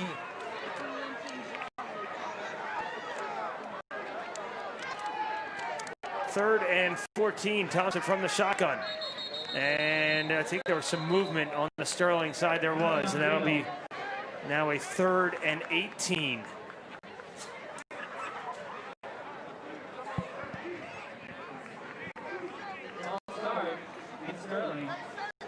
Not what you want to do here when you're trying to claw back into a game and you're back up into your own territory. You see the drop by Potts and now the incompletion.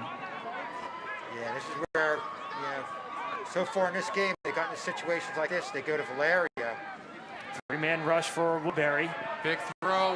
And there's going to be a pass interference if that's, and it's called. Wow. Valeriano went down, and I don't even know if that ball was catchable. I was just going to say that. I think we're getting a break because that ball was 10 yards over his head at best. We're getting a big break right there because I agree with you, Rob. That was not catchable, but we'll take it unless they're going to talk about it. I mean, wow. Could he really have gotten to the 40-yard line of Woodbury by the time that ball hit the ground? I don't think so. No. And I saw Valeriano's fast, but I don't think he's that fast. I saw them get together and talk, and I thought they were going to reverse it, but lucky for us, fortunate for us. Now this. What? It still doesn't give Sterling a first down. But it definitely makes this third down easier. It's a third and more manageable 4 from the 40. They got to get to just shy of midfield for a first down. Another Woodbury penalty. Thompson back to pass into the flat for Potts, and he is just shy of the first down. He's going to be about a yard short, and now it's going to be decision time for Coach Harris. They need a full yard, if not more. You know what? I think you go for it. I know it sounds crazy because whether Woodbury gets the ball on their own 30-yard line or your 42-yard line, I think right now you've got to keep ball in your hands offensively, and I like this call. Prepare for a blitz. Yeah, and try to catch them off. Yeah, try to get them to go off sides. Make sure you guys don't go off sides. No offside penalty. They're going to hand it off to Richardson. Richardson spins around. He's still going. Richardson inside Woodbury territory, pushing 3 men aside inside the 30. What a Derrick. I'm just saying it right now. What a Derrick Henry move.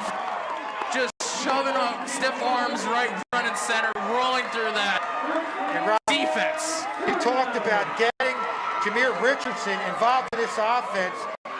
And Jameer Richardson did on that play what he does best. He runs low, takes people with him, and almost got away. And you thought for a second there he was going to break one, but wow. Biggest play of the game so far. Out in the flat to Potts. He hits the wide button and cuts it inside for 9. And guys, you're seeing the sidelines get energized probably as much as I've seen them get energized at any point in this game. Sterling with the hurry up, trying to catch Woodbury on their heels, and they are right now 2nd down and 1. Sterling showing some big life in this game. DeAndrea caught short of the first down, no gain. Richardson getting some attention. He's just getting his shoes tied here on that near side, or that the sideline here, and he's actually a little gimpy.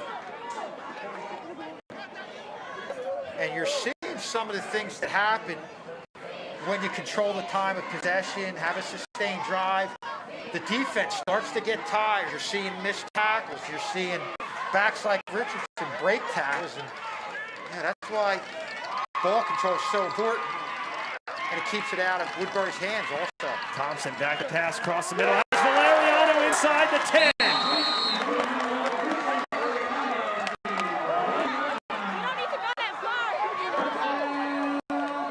Right at the 10, first and goal, Sterling. If you watch this play, they're thinking of Valerio going to the outside, cuts it to the inside. The safety comes over and kind of overplays the play. It takes himself out of that play. So a good job by Sterling, using Valerio in a couple different ways. Thompson looking in the flat for Potts, and he drops it. Might have led him a little too far. Nonetheless, incomplete. Bring up a second out. And right now, this is a very big drive for Sterling. Not to mention what's led up to this play, that forced fumble that Sterling got to make it up here. The pass interference that was very lucky for us to be called on, and Sterling's taking advantage of this. Second down and goal from the 9. Thompson in the flat to DeAndrea. Spins around into the end zone. Touchdown, Sterling! Jeremiah Thompson, his second touchdown pass of the game. And Sterling is now within 6. And some very big life into Sterling. And you just thought he was going to get tackled just short, but makes a spin move, breaks a tackle, into the end zone, touchdown, and Sterling's back in this. A great run by DeAndre, not giving up on a play, cutting. And this is what happens when you tire out a defense. You're looking at a lot of grabbing, clutching, leaning, something you haven't seen from Woodbury defensively. Fifth two-point conversion. Let's see if this first team that can convert, and it will not be, as DeAndrea is stacked up and pushed out of bounds. And the two-point conversion fails, but nonetheless, Sterling within 6. 7:20 remaining here in the third, and it's 18-12 Woodbury. I want to know how many tackles he broke right there. And a good job of...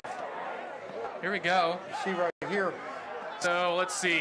1, 2, 3, 4, 5, about 6. 6 tackles. He had a break to get that into the end zone. And wow. Something you would not see this game really in Woodbury, who's now becoming defensively tired. And Sterling again has taken advantage on that forced fumble. And a good sense of DeAndrea knowing that, when you had those plays out there, a couple times he went out to Potts, you could see Woodbury just getting out there in a hurry. And I think on that play, they kind of pursued it.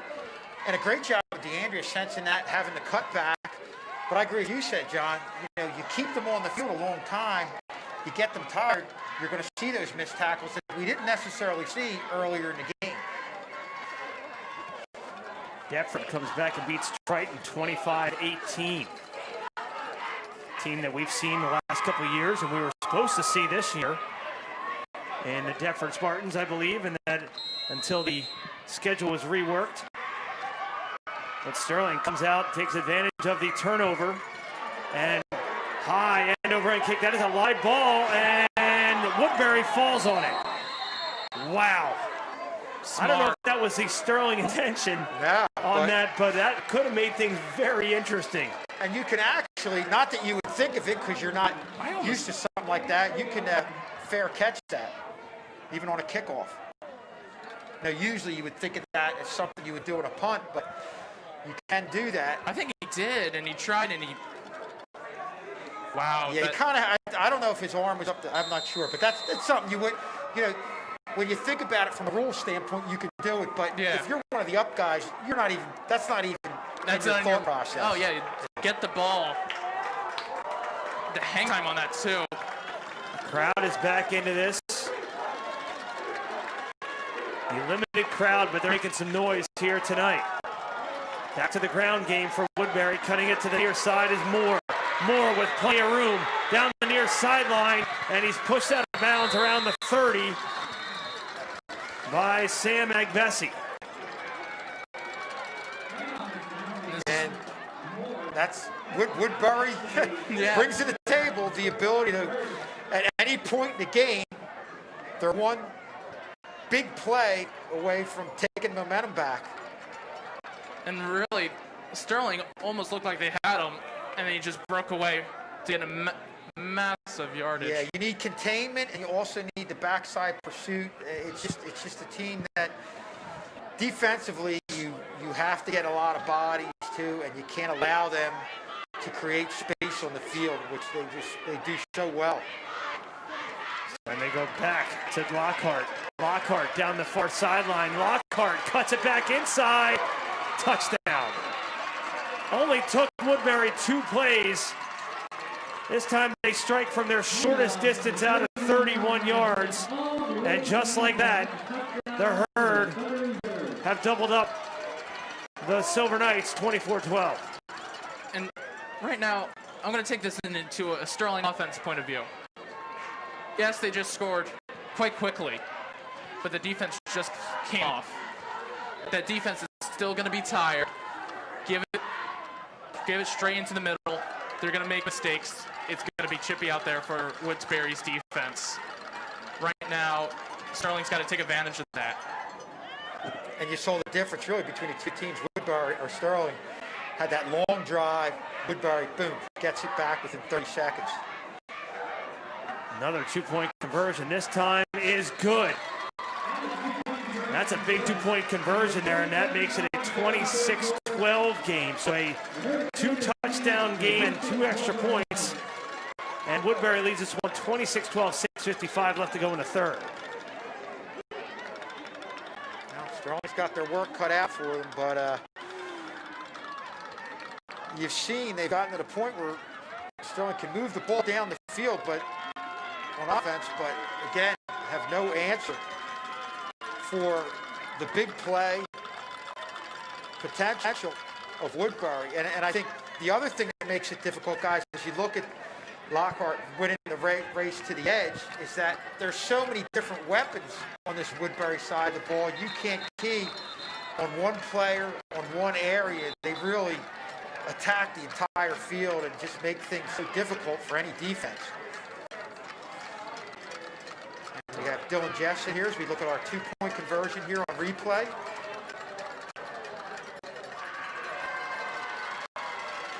And finding space. Does the receiver there in a short field with the 2-point conversion. And Woodbury continues to impress with their firepower.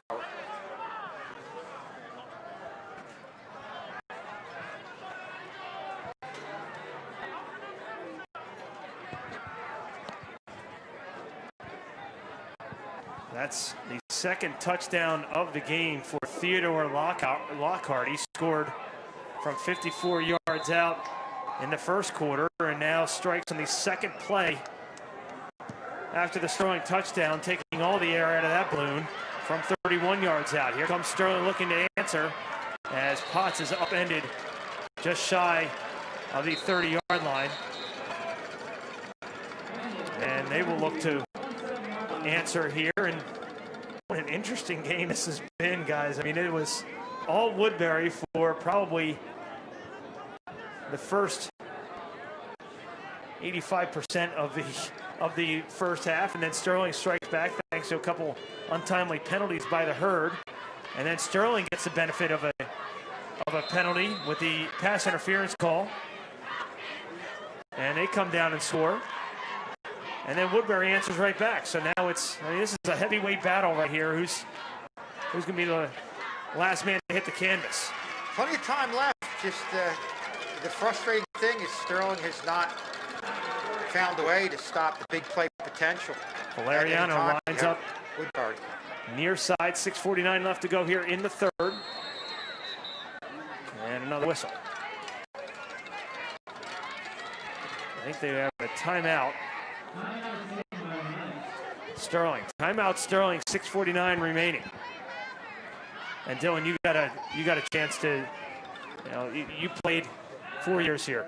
You saw the first half. I know you were sitting here watching with Brandon. What does Coach say at halftime, and how big is that score that Sterling got at the end of the first half?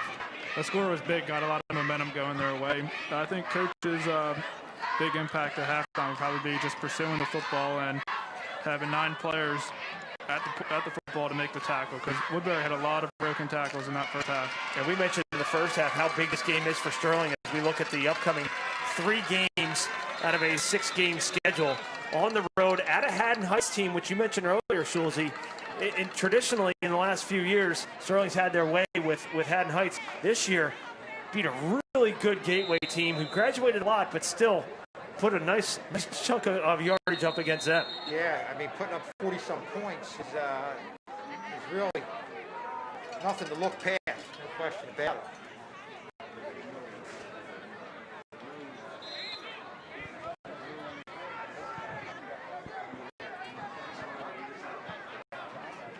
First down and 10. Looking for Valeriano, wide open, and it is caught! What a battle with Maurice Taylor and Valeriano. Comes down with it, and both players are slow to get up. Yeah, and that's where both players felt the brunt of that hit. Just a collision more than a hit. What a catch by Christian Valeriano. Gets up and jogs back to the huddle, but he's going to have to come off.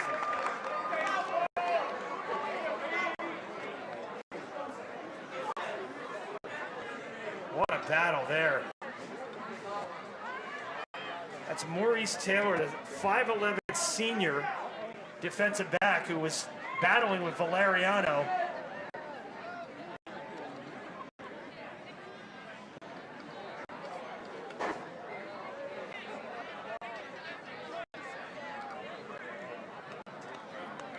Kind of left Valeriano a little alone out there. I know, Sterling's given a lot of different looks, exploiting the middle area of the field.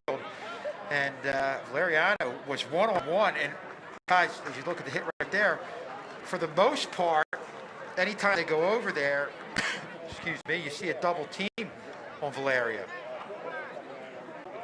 Looks like he's looking at the midsection. And while the athletic training staff from both schools are tending to Taylor, check out the latest news, sporting events, other events right here on some music from 62 today, right here on Silver Knights Radio. Follow us on Twitter at Knights Radio, tweeting as we speak all these scoring updates, in which there's been many here on at Knights Radio on Twitter.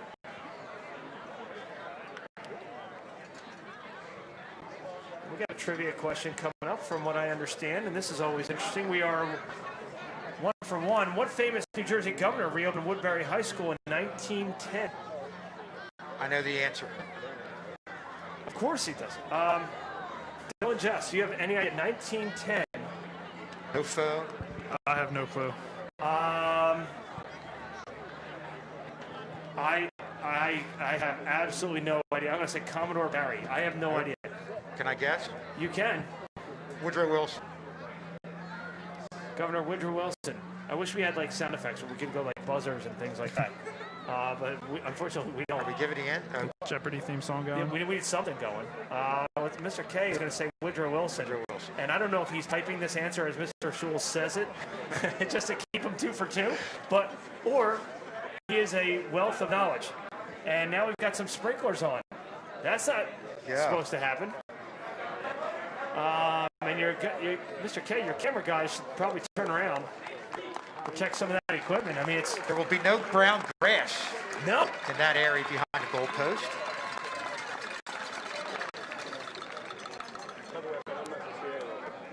I mean, it's important at this time of year to water your lawn. I mean, that's how you get a healthier lawn in the spring. Watering and seeding is important. aeration, things of that nature. We've been doing games for 15 years. We've never had this. We've had the lights go out. The lights go out. But we've never had the sprinklers come on. Now, if the sprinklers come on in the field, it officially is 2020. Because only in 2020 would that happen. After the amazing catch by Valeriano, 1st and 10 for Sterling right at midfield. Thompson hands off to DeAndrea. DeAndrea with some room, gain of 11. First nice chunk of yardage at one time for Xavier DeAndrea.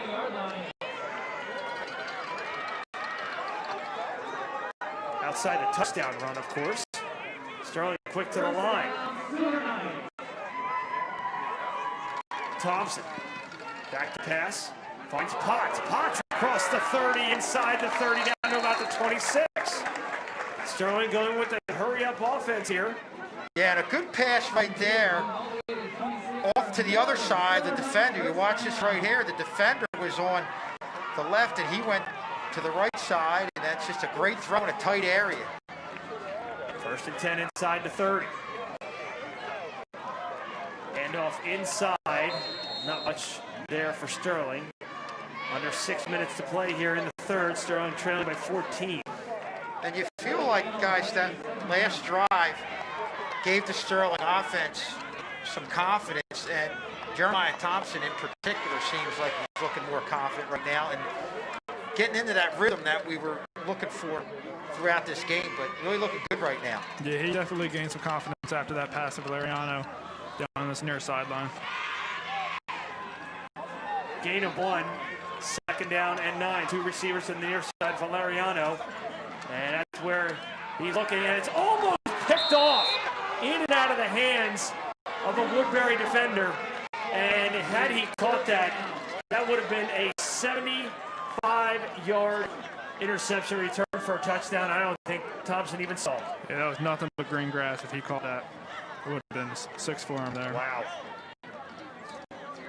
Yeah, that's where, you know, when you throw it to the outside, you always run the risk of that happening, especially with all the speed that Woodbury has on the outside. It looks like Valeriano slipped up a little bit. 3rd and 9 inside the Woodbury 30. They put DeAndrea over to his left. Is Thompson. Now back to the right. DeAndrea going to get the call and push a pile ahead inside the 25 down to about the 23. Not a bad call in 2-down territory here. Strong's been able to, you know, throughout this drive, exploit that middle area of the field, something they hadn't done up until the last drive and this drive. 4th and about 6. Big play call. Here comes Valeriano to the near side of the screen. Thompson from the shotgun, calling the play out. Thompson rolling out to his left, being pressured, and goes down. Goes down at the 30-yard line.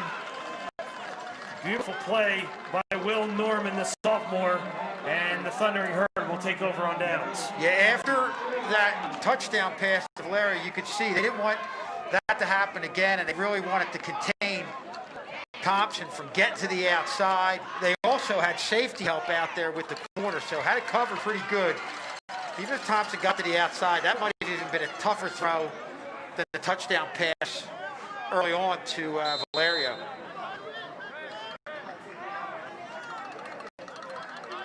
First and 10 for the Thundering Herd, just outside the 30-yard line.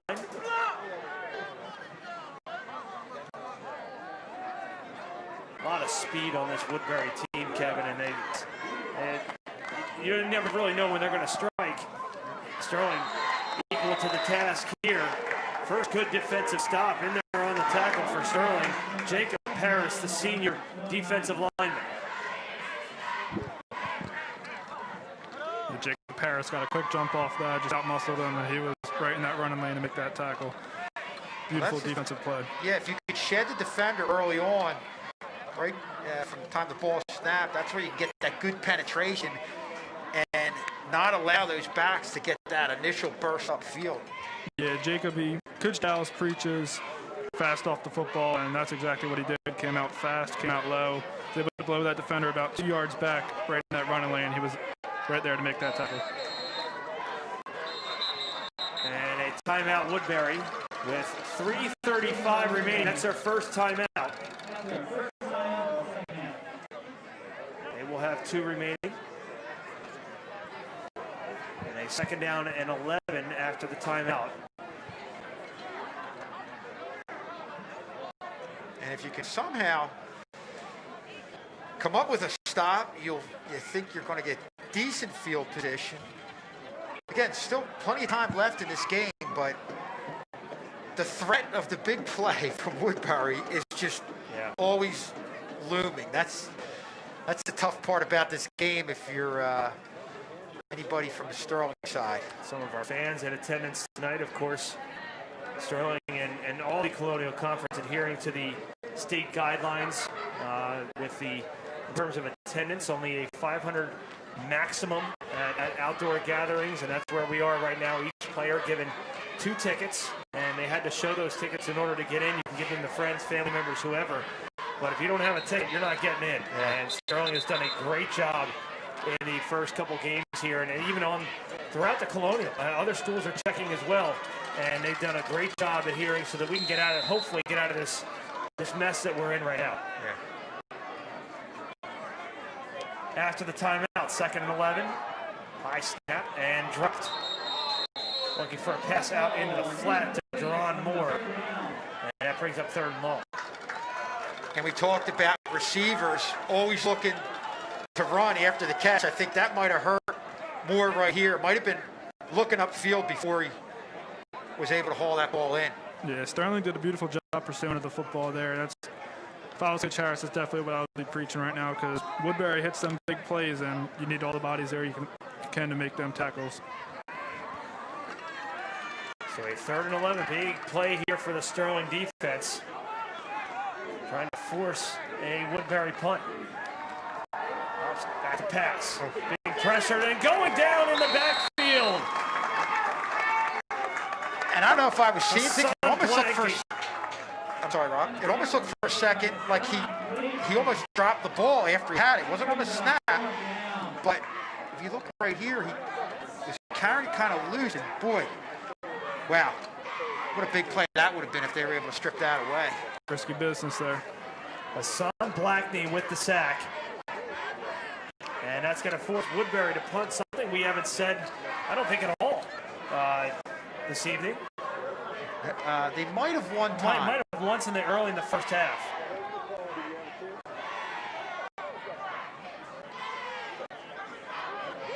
.241 and counting remaining here in this 3rd quarter. And what has been a very, very long game. And now a penalty marker. It's going to be a delay of game penalty.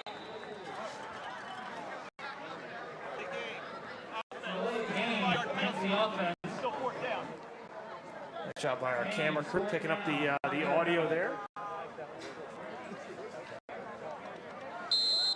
Coming up for the next year's games, we're going to have the 1st and 10 markers on the field in our broadcast. I'm just kidding. How great would that be, though? Oh, that'd be amazing. Maybe next year. We've been asking for that for years. Good snap. And a half-decent punt by Woodbury. We'll take the bounce, and Trey Potts falls on it, and another penalty marker comes in late as Potts falls on it in midfield. That flag came on the far side of the field, Kevin. I don't even know what that could be. I didn't see anybody even over there. Yeah, I would have no idea. The only thing sometimes you see there is a receiver or a coverage guy going out of bounds and coming back in. But it really was no play out there, so.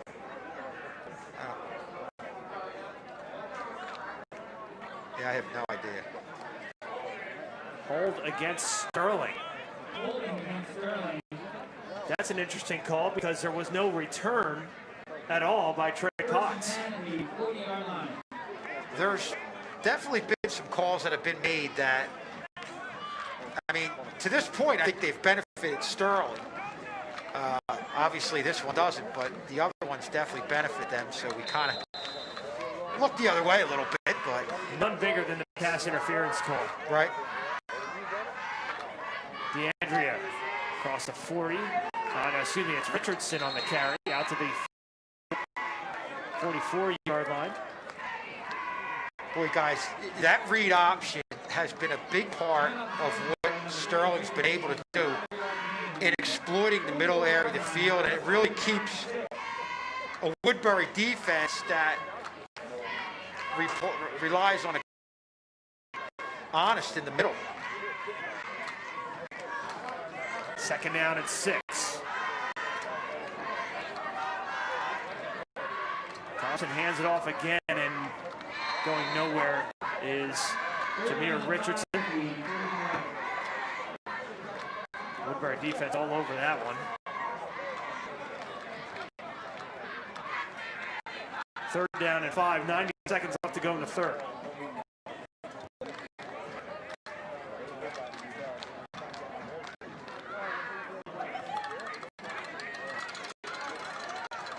Line up Valeriano to the near side. Richardson. They fake it to him. Thompson being pressured. He just heaves it up into the Woodbury bench. He was outside the tackle box, but the penalty marker will come down on the far side of the field. Well, they got another there's another penalty on the outside there. I think this might be against Woodbury. This was after the play, and it was right around where there were Woodbury players when he threw the flag. I don't think I've ever seen this many penalties against one team in one game. Really intentional, intentional grounding. Wow, that came in real late. I thought Thompson was out of the pocket. That's what I thought. He was out of the tackle box as well. Watch how late the flag came in. Yeah, he's way out. Not way, but he was definitely out of the tackle box, right? Wow. I mean, you would think. That's a frustrating one. A couple of frustrating ones against Sterling here in the last couple minutes.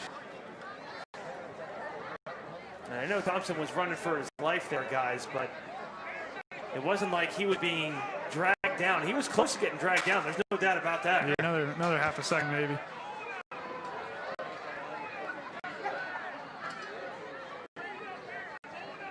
Thompson to punt it away. Beautiful punt by Thompson. And taken on the fly, but stepping. I heard a whistle. And, oh, wow. The official said he stepped out of bounds at the 46. Wow. And Sterling dodges a bullet. This has been one of the most bizarre games I think we've ever broadcast. And this is the difference between a Woodbury team, and that was Brandon Moyne, I think, and probably 80% of the other teams. You're catching the ball there. Now we look at later in the play. Most returners will catch it and just go out of bounds, but this kid, and not only him, but 3 or 4 other Woodbury guys, when they get the ball in their hands, are always looking to make a big play. Not just get a few yards, they're always looking ahead, looking for a huge play. And now the officials are meeting at the 45, and which would lead me to believe that there's some sort of penalty. I mean, one whistle came in. Usually if a player steps out of bounds, you hear whistles all over the place. Yeah, and there's not much you can do about that. I mean, that call. Once the play stopped, and you know what? It's done. It's done. Yeah. But as you said, if they're talking about something, it has to be about possible penalty. Take another look at it, and we're hearing from our producer, Ted Kozineski. He's not out of bounds. No, not even close. He's not even close. Why was there a whistle? Yeah. False start maybe before the snap, and that play shouldn't even happen. I don't even. I'm just the whistle guessing. Yeah, that was a very late whistle if it would have been a false start. Because the punt was already gone. Yeah. Oh man, that hurts Woodbury.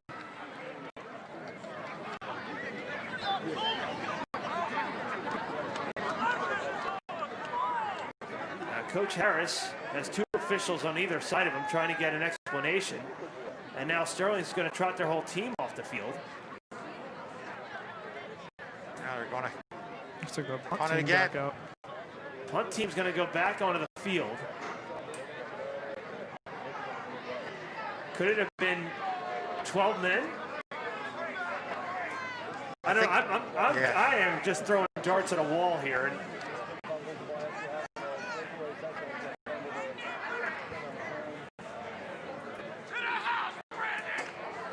Jeremiah Tops back to punt here. I'd almost think, Dylan, I'd like to see him punt it to the left side away from the only guy back there, Brandon Moore. Went over to talk to the official in the booth, and they're working on a call, and we're trying to. It's definitely 2020. If they do end up repunting this, then Sterling has to do a good job with staying in their tackling lanes and providing coverage, and hopefully he doesn't take it to the house here. And you really got to watch out for Moy. He is quick, really quick.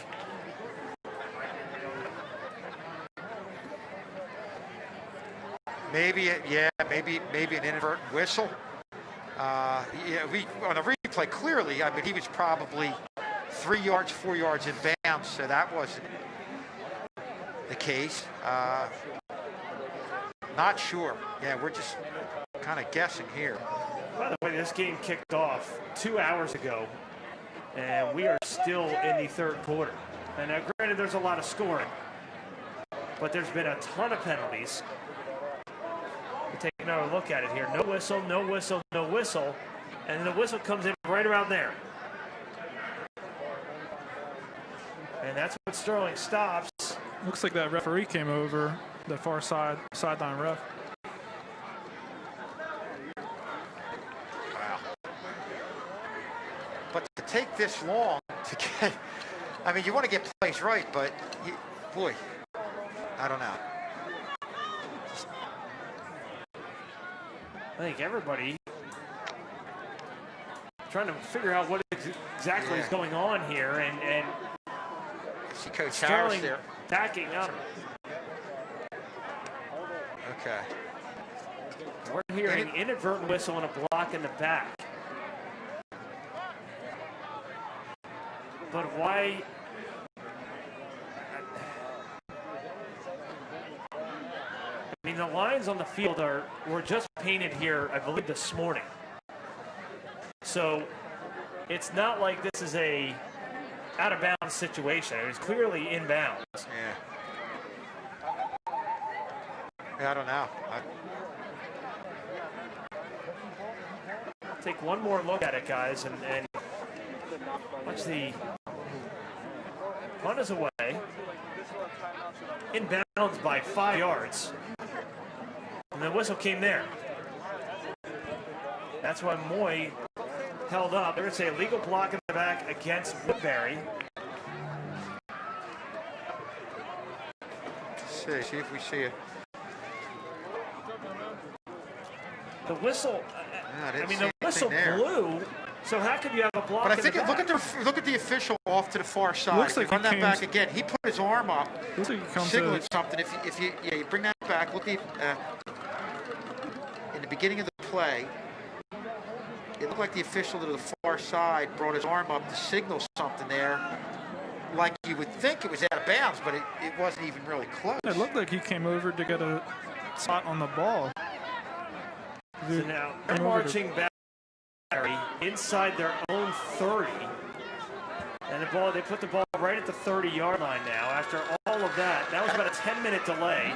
How did we originally get the ball all the way back to the Sterling 25? Now we're, I don't know. Wow, confused. All right, well, here we are. 1st and 10 for Woodbury at their own 30. And a quick run and some room down the near sideline. 2 penalty markers thrown as here goes Lockhart. Lockhart down the near sideline. And I think this one is coming back. If it stands, it's going to be a 70-yard touchdown run, but there's 2 penalty markers thrown at the 30. Yeah, Mr. Strauss, they look like it's going to be coming back. 2 blocking the backs, it appears. Lockhart is shifty, but he's getting some space because it's illegal space being created. And to be honest with you, it really doesn't matter how deep Woodbury is on their own end of the field. They're a threat to score at any point, at any area of the field, and Sterling just hasn't been able to negate them making space for themselves on the field on the offensive side of the ball. And they're just able to get their playmakers out there. Sterling just has no answer.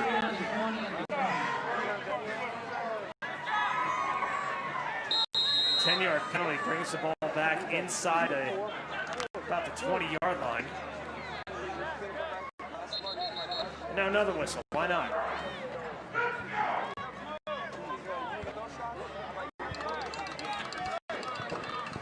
"37 seconds remaining here in the third.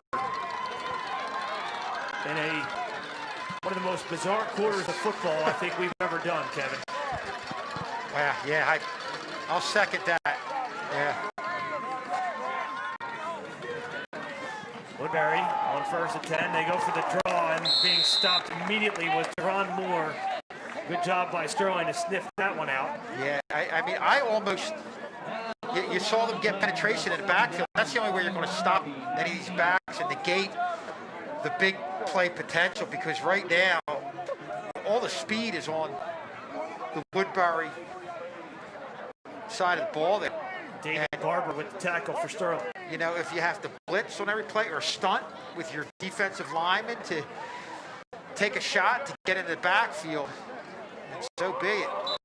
And mercifully, the third quarter comes to a close. Woodbury leading 26-12. We'll get off to a quick break. Come back for the final stanza. You're watching live coverage of Sterling football right here on Channel 19. We're back right after this.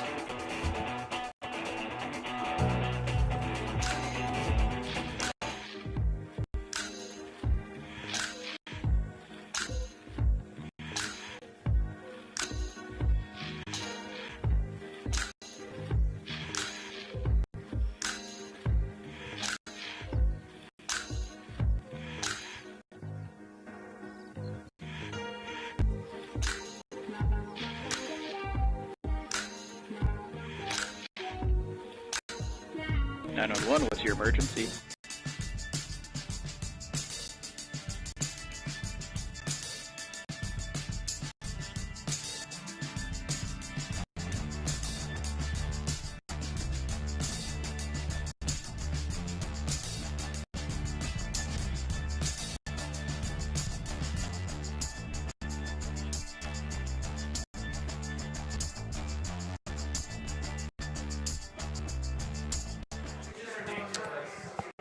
Back ready for fourth quarter action. Rob Strauss, Kevin Schulz, Brandon Grace, as well as Dylan Jess, and the flag flying. And on the eve of Columbus Day weekend, students here at Sterling have off on Monday. But a full 12 minutes of football to be played here in Brendan. A really, really bizarre third quarter. Yeah, I don't really know what that was all about, blowing the play dead. It just really messed the refs up, too. I don't think that they knew what was going on. Yeah, there was a lot of confusion on the field there. Speaking of another whistle, timeout coming out to start the first play of the fourth quarter. That is their second timeout as we take a look at Sterling's upcoming schedule. The next two games will be away. Saturday morning game, 11 o'clock start against the Haddon Heights Garnets, and then on the road on that following Friday against the Bears of Del Rand. That'll be and both of them really, really interesting, guys. Both of you guys played your entire careers against Haddon Heights. Came out on the winning end of it, but this year might be a little bit different. Haddon Heights definitely is feeling a solid team this year, putting up 48 on a Gateway and not giving up a single point on defense. They might be a force to be reckoned with. Next time we will have Sterling back in the comfy confines of the castle. Will be on Halloween Eve, as some would call it, Mischief Night. It's going to be trick-or-treat time for Sterling.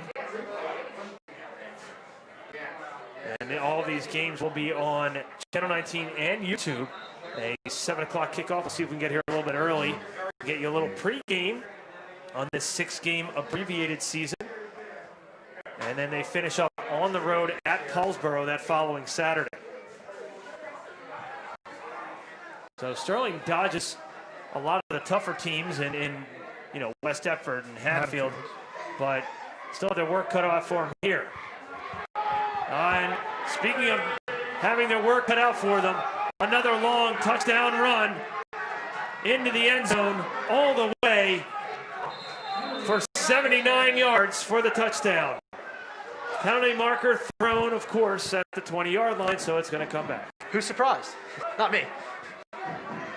I was wondering why Anthony Reagan Jr. held up, and now we know why.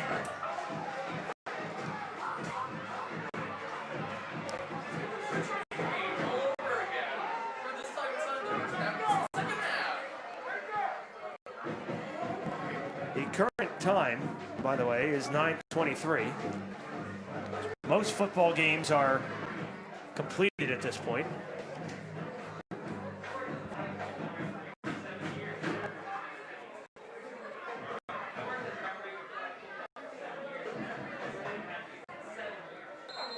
Penalties for this Woodbury team are just brutal right now. These penalties are keeping Sterling in the game right now. Well, how many touchdowns have they called back? 3? At least. Maybe 4. Yeah. If on the punt by Sterling.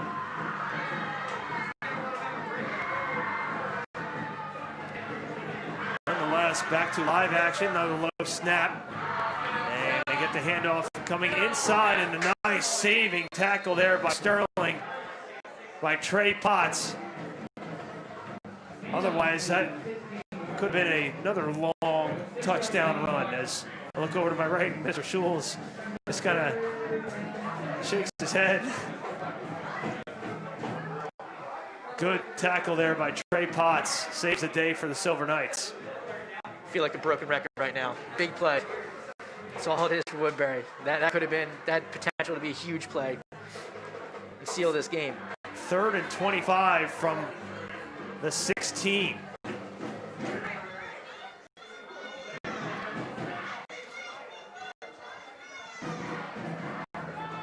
Under 11 minutes remaining. Going with another penalty marker. Delay penalty against Woodbury.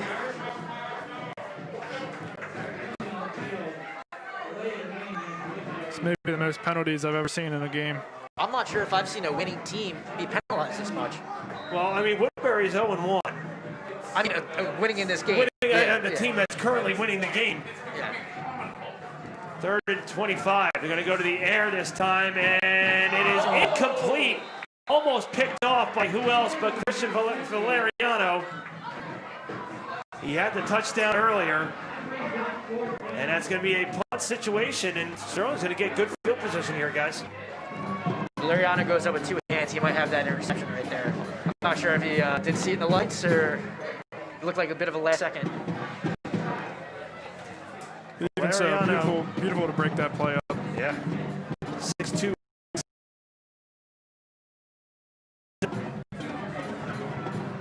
.39 left. Ball at the 10-yard line.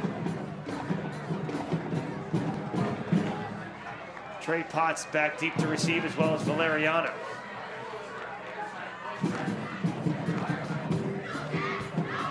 Punt is away. High, short, taken by Valeriano. Fair caught inside the 30. So Sterling, guys, going to get some really good field position here, trailing by 2 scores, 10:32 remaining. Quick score here would really put them back in the game. Get some momentum flowing their way. They need to capitalize off this short field Woodbury's given them.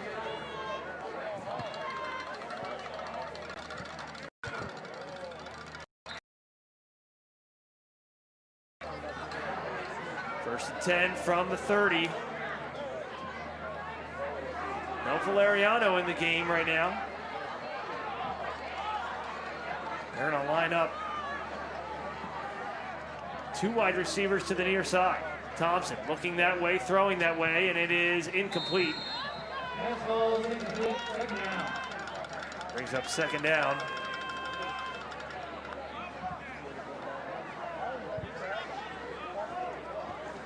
Valeriano back onto the field for Sterling after the incompletion. 2nd and 10 from the Woodbury 30.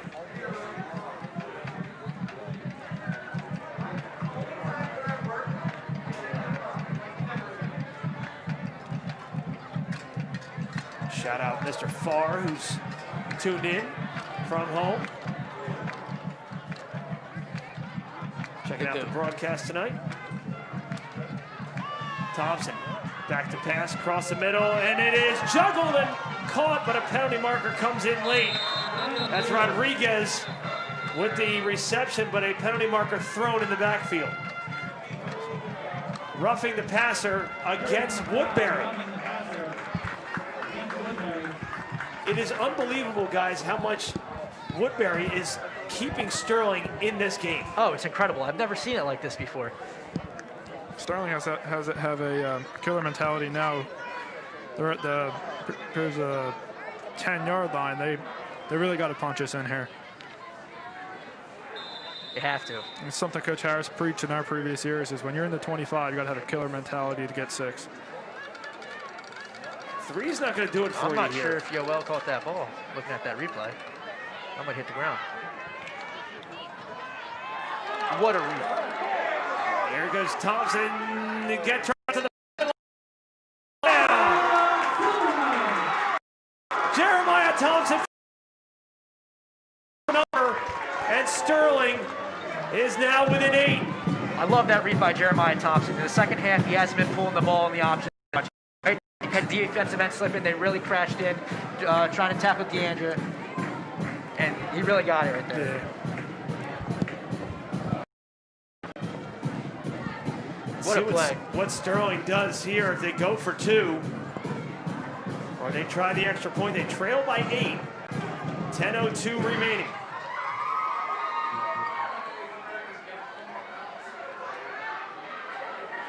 They're going to go for 2 here. Thompson rolling out to the right, going to call his own number again. Can he get there? No. Just short. So it remains an 8-point game. 10:02 remaining here in the 4th. I like the play call there. Have Jeremiah Thompson roll out, look to pass.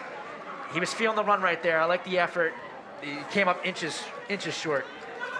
We've definitely got some momentum flowing towards Sterling's way now. About 10 minutes left in this game, and hopefully they can get a good defensive stop here and tie this game up.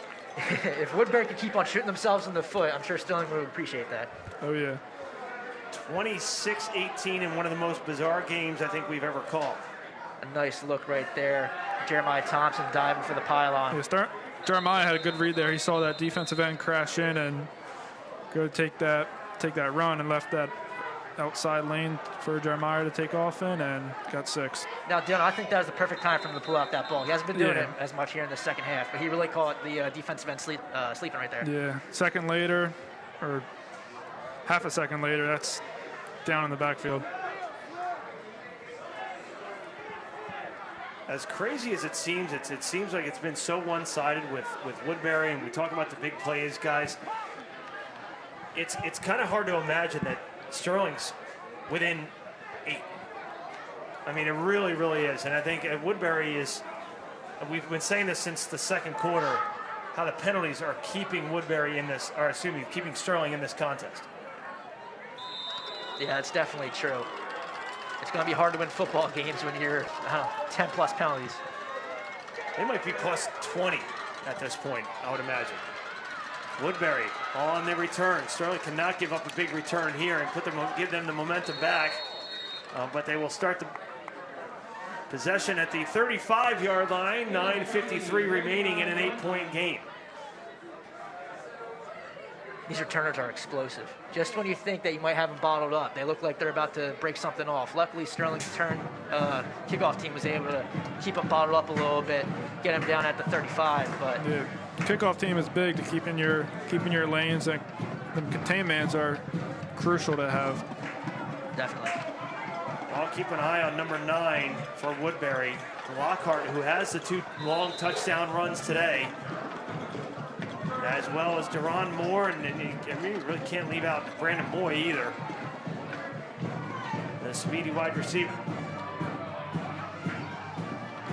pitch play coming to the near side, and Sterling defense all over it. Great tackle by Xavier Miller, the freshman, coming in and making the play at the 38. Here's a nice look at it. Woodbury goes with the toss, goes in, tries to just cut it up, get outside. Xavier Miller's there to make the tackle. That's a great pursuit there by Sterling. And during the defensive practices, they are pursuit drill is something they do preach, and it's showed on that play there. Sterling can come back and get a stop here and tie this game up. What a huge momentum swing that would be for them. 2nd down and 7. Hands it off right up the middle. I believe that's John Moore. Penalty marker comes in again. 2 of them coming in. And why not?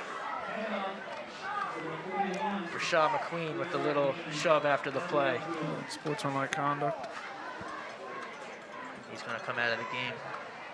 Not for good, just for now. Substitution. And he is going to, I'm sure, get an earful.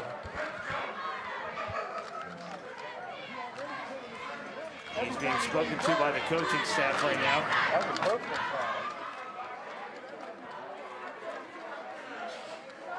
And that's finally a penalty that doesn't go against Woodbury.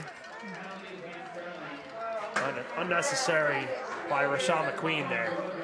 Not sure why you would do that. Not the smartest play in that Made a situation. beautiful play there and really hurt himself with them actions there. I'm sure there's some verbiage going on down there, some talking going on down there as well. I'm sure Coach Dallas told him. There's Reagan Jr. trying to get to the outside. Reagan Jr. with some space and some speed, and he takes it in the end zone for 6. Look around for flag. Touchdown run. And Woodbury answers right back. The freshman, Reagan Jr., ripping off another big one. If you're Woodbury, you love to see it. Another 3 more years. Oh, that's scary. It's a dangerous player there. There he is right there, celebrating with teammates. I made sure I looked back to see if there were flags. There were none. Every time Sterling creeps back in, Woodbury answers with a big chunk of yardage. 4 yards out. They're going to go for 2 here and try.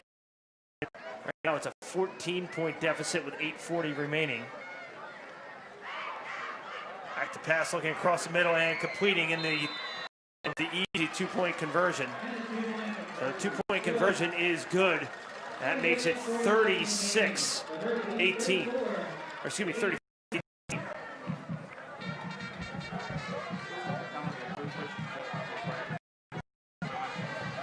Dylan, I'm not sure if a 2-point conversion gets easier than that.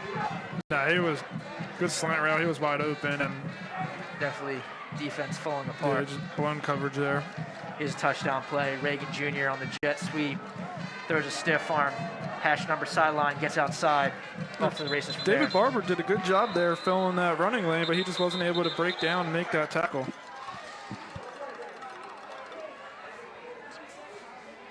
Tackling.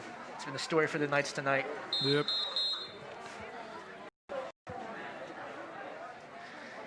Here's a 2-point conversion. Johnson drops back. Easy slant right over the middle. Doesn't get any easier than that. Number 11, Jabron Solomon, the sophomore wide receiver, coming up with 2-point conversion. Put this game out by 16.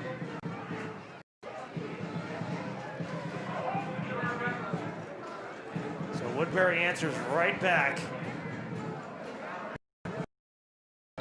as they have all night.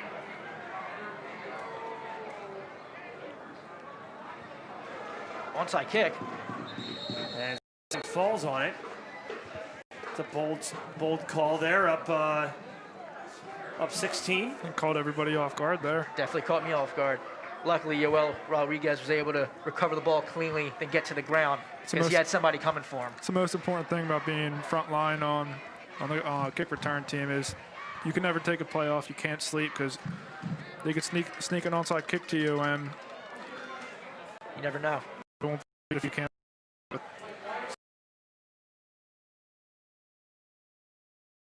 Downs from 47, 60, 31, and 44 yards. Talk about big plays.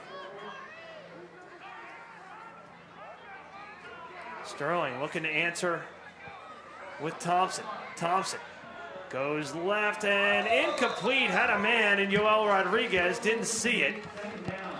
If he caught it, he's in the end zone for 6.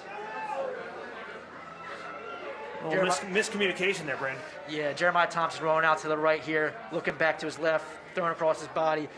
It's not a bad throw. Yoel Rodriguez, I guess, was not expecting it. That looks designed, Dylan, doesn't it? Yeah, it does. Yoel was looking back, which is not the right place, and would have been a good momentum play for Sterling there. I do like that play call, though. I do. 2nd down and 10. Thompson. Okay. Pass complete inside the 40 to Valeriano. Picks up 12 and a 1st down. Nice job, Valeriano, securing the catch right there.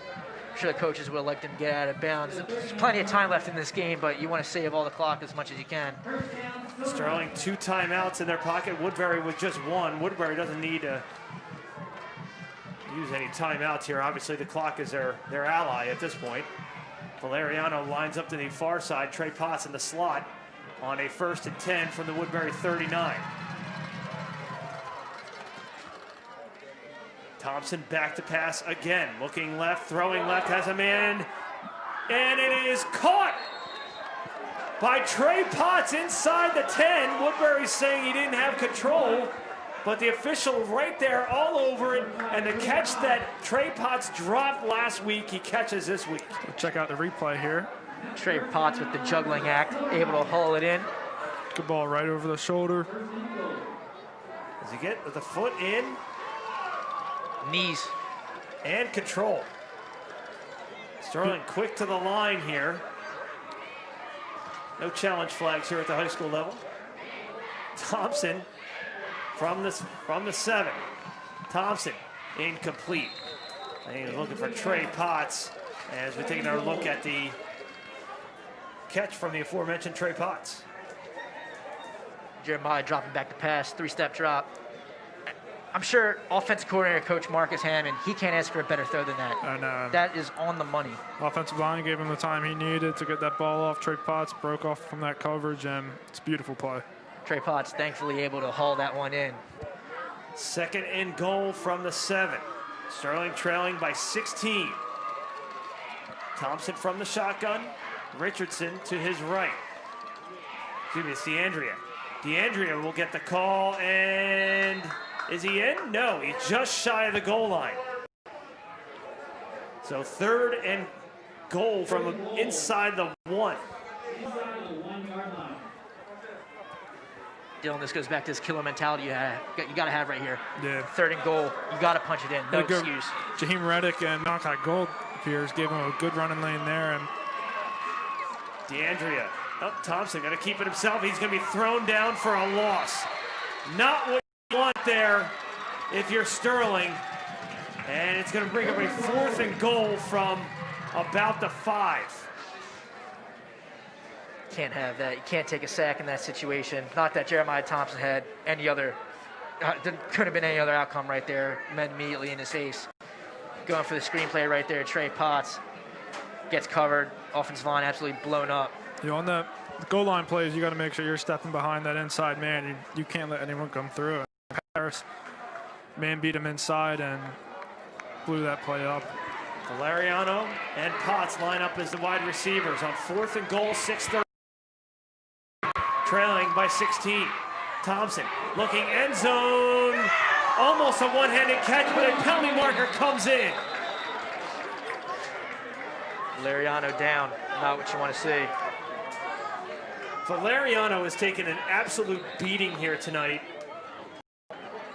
And he's going to give Sterling a 1st down.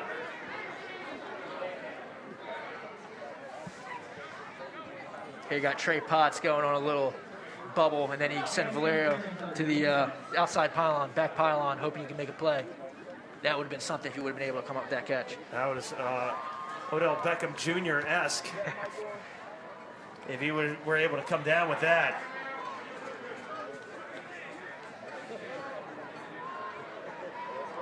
What a night he's had here tonight, and we saw the chemistry with Jeremiah Thompson and Valeriano last week against Collingswood. If we take another look at it, he comes down with that. That's high quality right there. Looking like it might be a potential head injury because it came down right on the back of his helmet. Yeah, hope not, for his sake. So fourth and goal.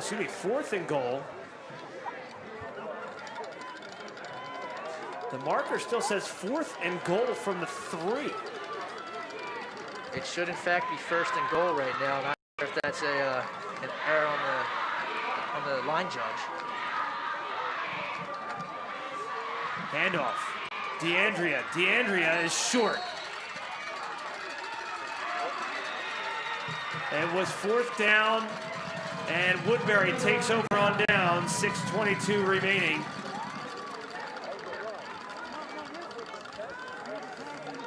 And Woodbury a chance to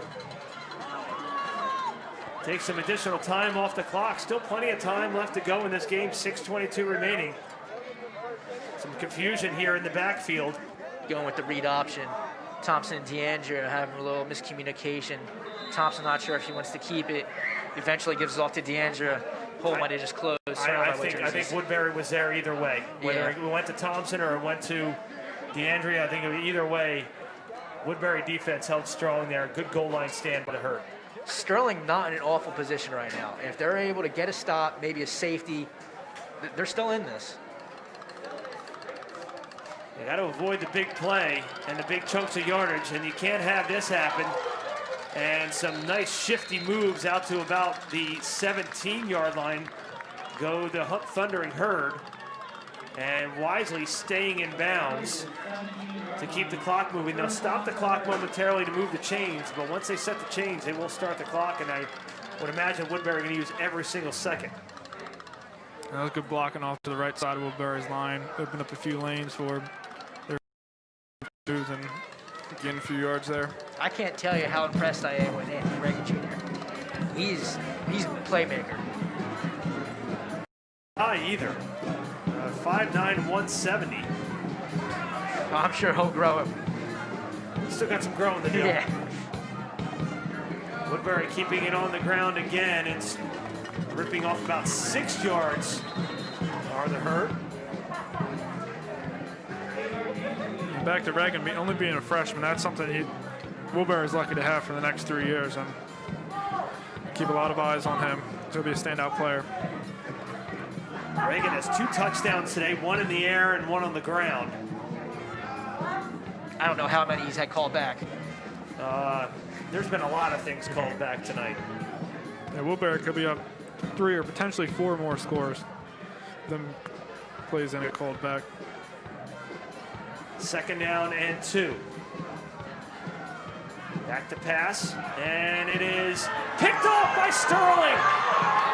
Trey Potts down near sideline, cutting inside, cutting back inside, still in bounds inside the 10. No idea why you would pass in that situation, but Trey Potts picks it off, and Sterling is still alive. What about the awareness by Trey Potts? This ball's in the air. He goes, watch it falls into his hands. He knows it's there. He takes it. Here you got Johnson dropping back to pass, looking for a slant. Off the hands, Trey Potts delivers a hit and makes the catch. Going down the sideline, makes a move. Stays in bounds somehow. Able to get down to the 5. A lot of people ask me, why do you like broadcasting so much? Because of games like this. You never know what's going to happen on any given night, and this is absolutely unbelievable. 4:49 remaining. Sterling 1st and goal from the 6. Sterling has to capitalize. Thompson with DeAndrea to his right. DeAndrea up the middle. Not much there. Sterling's got to develop that killer mentality here and get a score. There's still enough time to make a good run back. And guys, why would Woodbury on when all you're trying to do is run clock here? Why are they passing in that situation? I have no answer for you right there. I'm not sure. They were getting yards whenever they wanted on the ground. If I'm the coach, I'm ground and pound this whole entire drive. And the way Sterling's defense is looking, you're going to make it all the way down to the other end of the field. I'm questioning that call to put the ball in the air. 2nd and goal from the 6. Sterling splits out their wide receivers. Potts in the slot. They go out into the flat to DeAndrea. DeAndrea tripped up as he crosses the 5 down to about the 4. I think they kind of used Potts and Valeriano as a decoy there. I know that they threw the fade to Valeriano earlier. Maybe still shaking up from the previous play, but he's back out there now. He's the guy. If I got to put it in the end zone, I'm going to him. 3rd and goal from the 6. I'd give it to 32. Excuse me, from the 3. Give it to 32. Let him power his way through. Thompson back to pass, incomplete. Off the hands of Valeriano on the slant. Quick slant. But I like the play call there, Brandon. I like it too. He's been the guy all night long. You put the ball in the hands of your playmakers, and most of the time they're going to come up big. Don't know if the defender got a hand in from behind there to kind of disrupt Valeriano, but nonetheless, it's going to bring up a 4th and goal from inside the 5. We're going to call it about the 4. He's definitely filling in the shoes for Mike Estremera. Definitely. 3:18 remaining in the 4th. 4th and goal from the 4. Low snap. Thompson keeps it himself, and Woodbury stands him up, and they will take over and avert danger yet again. 2 back-to-back goal line stands by the Thundering Herd, and that window continues to close for the Silver Knights. I can't understand why you would make that type of play call. Like me and Dylan were talking about earlier, you got to have the killer mentality in the red zone. Not questioning the play call.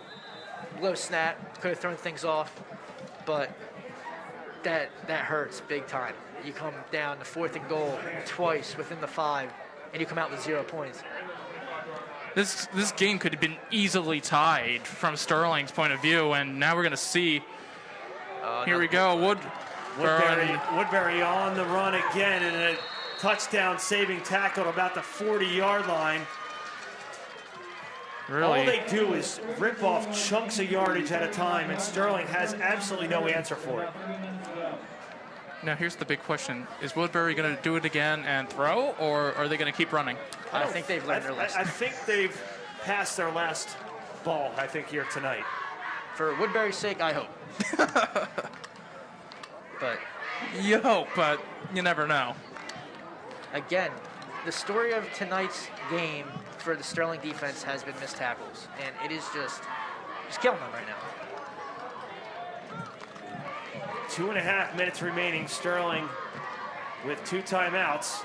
They continue to run the ball across midfield and into Sterling territory, and they'll stop the clock momentarily. 2:23. Another Reagan Jr. again. And right now, Sterling defensively unable to really. They were able to get an interception of. I don't know why Woodbury would pass that. It's been a weird night. It really has. Absolutely. Woodbury in absolutely no hurry. Yoel Rodriguez on the sideline, favoring, is limping on the sideline, so we're not going to see him. He might not get another chance to counter. There's a counter here coming to the near side, plenty of blockers, and a nice tackle by Sterling's number 38. That's Xavier Miller, the freshman, again making another nice tackle. Potentially touchdown saving tackle right there by Xavier Miller. 90 seconds remaining here in the 4th, and right now, I think what you got to take from this is you got to work on your tackling, and if they're going to run outside, maybe try to get some better angles on tackling or something. Sterling needs to set an edge. But yeah, I agree with that play call 1,000% on Woodbury's side. That counter right there is a perfect play call. 2 hands on the ball from here on out for the Thundering Herd. As we are under 60 seconds remaining, they'll wait for the back judge to start counting it off. And now a timeout.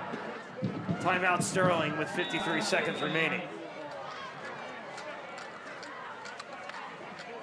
And this game that's been, again, we got our next game, Haddon Heights, who are last year went 5-6 in the Memorial Conference, and well, got Delran the next game on October 23rd. Both big games that you almost gotta win to make it into the playoffs, I believe. This year, I believe that they're not doing a playoff, but okay. you want to win games. Yeah, you want to win games, yes. Point blank, they were given I don't want to say easier schedule, but definitely not as tough as last year. Favorable. Yeah. Last year, you're playing Willingboro, West Efford, Haddonfield, Deptford. Like, that's a tough schedule, but Coach Harris put it that way to where if you win the games you got to win, you're going to be put in the playoffs either way. This year, they have a favorable schedule. They play teams that are not good teams, but they're not Willingboros, West Effords, or Haddonfield. And they got to win the games that they're supposed to win. Definitely going to have to show up these next 2 weeks with Delran, Haddon Heights. It's going to be very interesting on defensively how they're going to be able to stop a run game, because what we've seen, they have been unable to stop it whatsoever, because Woodbury's just been taking chunks and chunks. I think Woodbury, that just might do it. I'm not sure if they're going to have to run another play. 30 seconds left on the clock. Yeah, under 30 seconds. I don't even think Woodbury needs to trot anybody on the field. And a 3rd and 25, and Sterling's going to drop to 0-2. Woodbury's going to pick up their first win of the season, albeit in one of the craziest games I think we've ever called. And the big play once again hurts Sterling. They don't even have to snap it. This game could have easily been tied, but unable to. Sterling had opportunities, could not capitalize, couldn't stop the big play. Sterling is handed back-to-back losses on their home field to open this 2020 season. Next game coming up next Saturday as Sterling goes on the road for 2. First up, the Garnets of Haddon Heights next Saturday, 11 a.m. We'll have that game for you right here on Channel 19, live on YouTube. For Brandon Grace, Dylan Jess, John Hallwood, Kevin Schultz, Tad Kozaneski, the entire tech crew, I'm Rob Strauss. We'll see you next time. Sterling loses 34-18.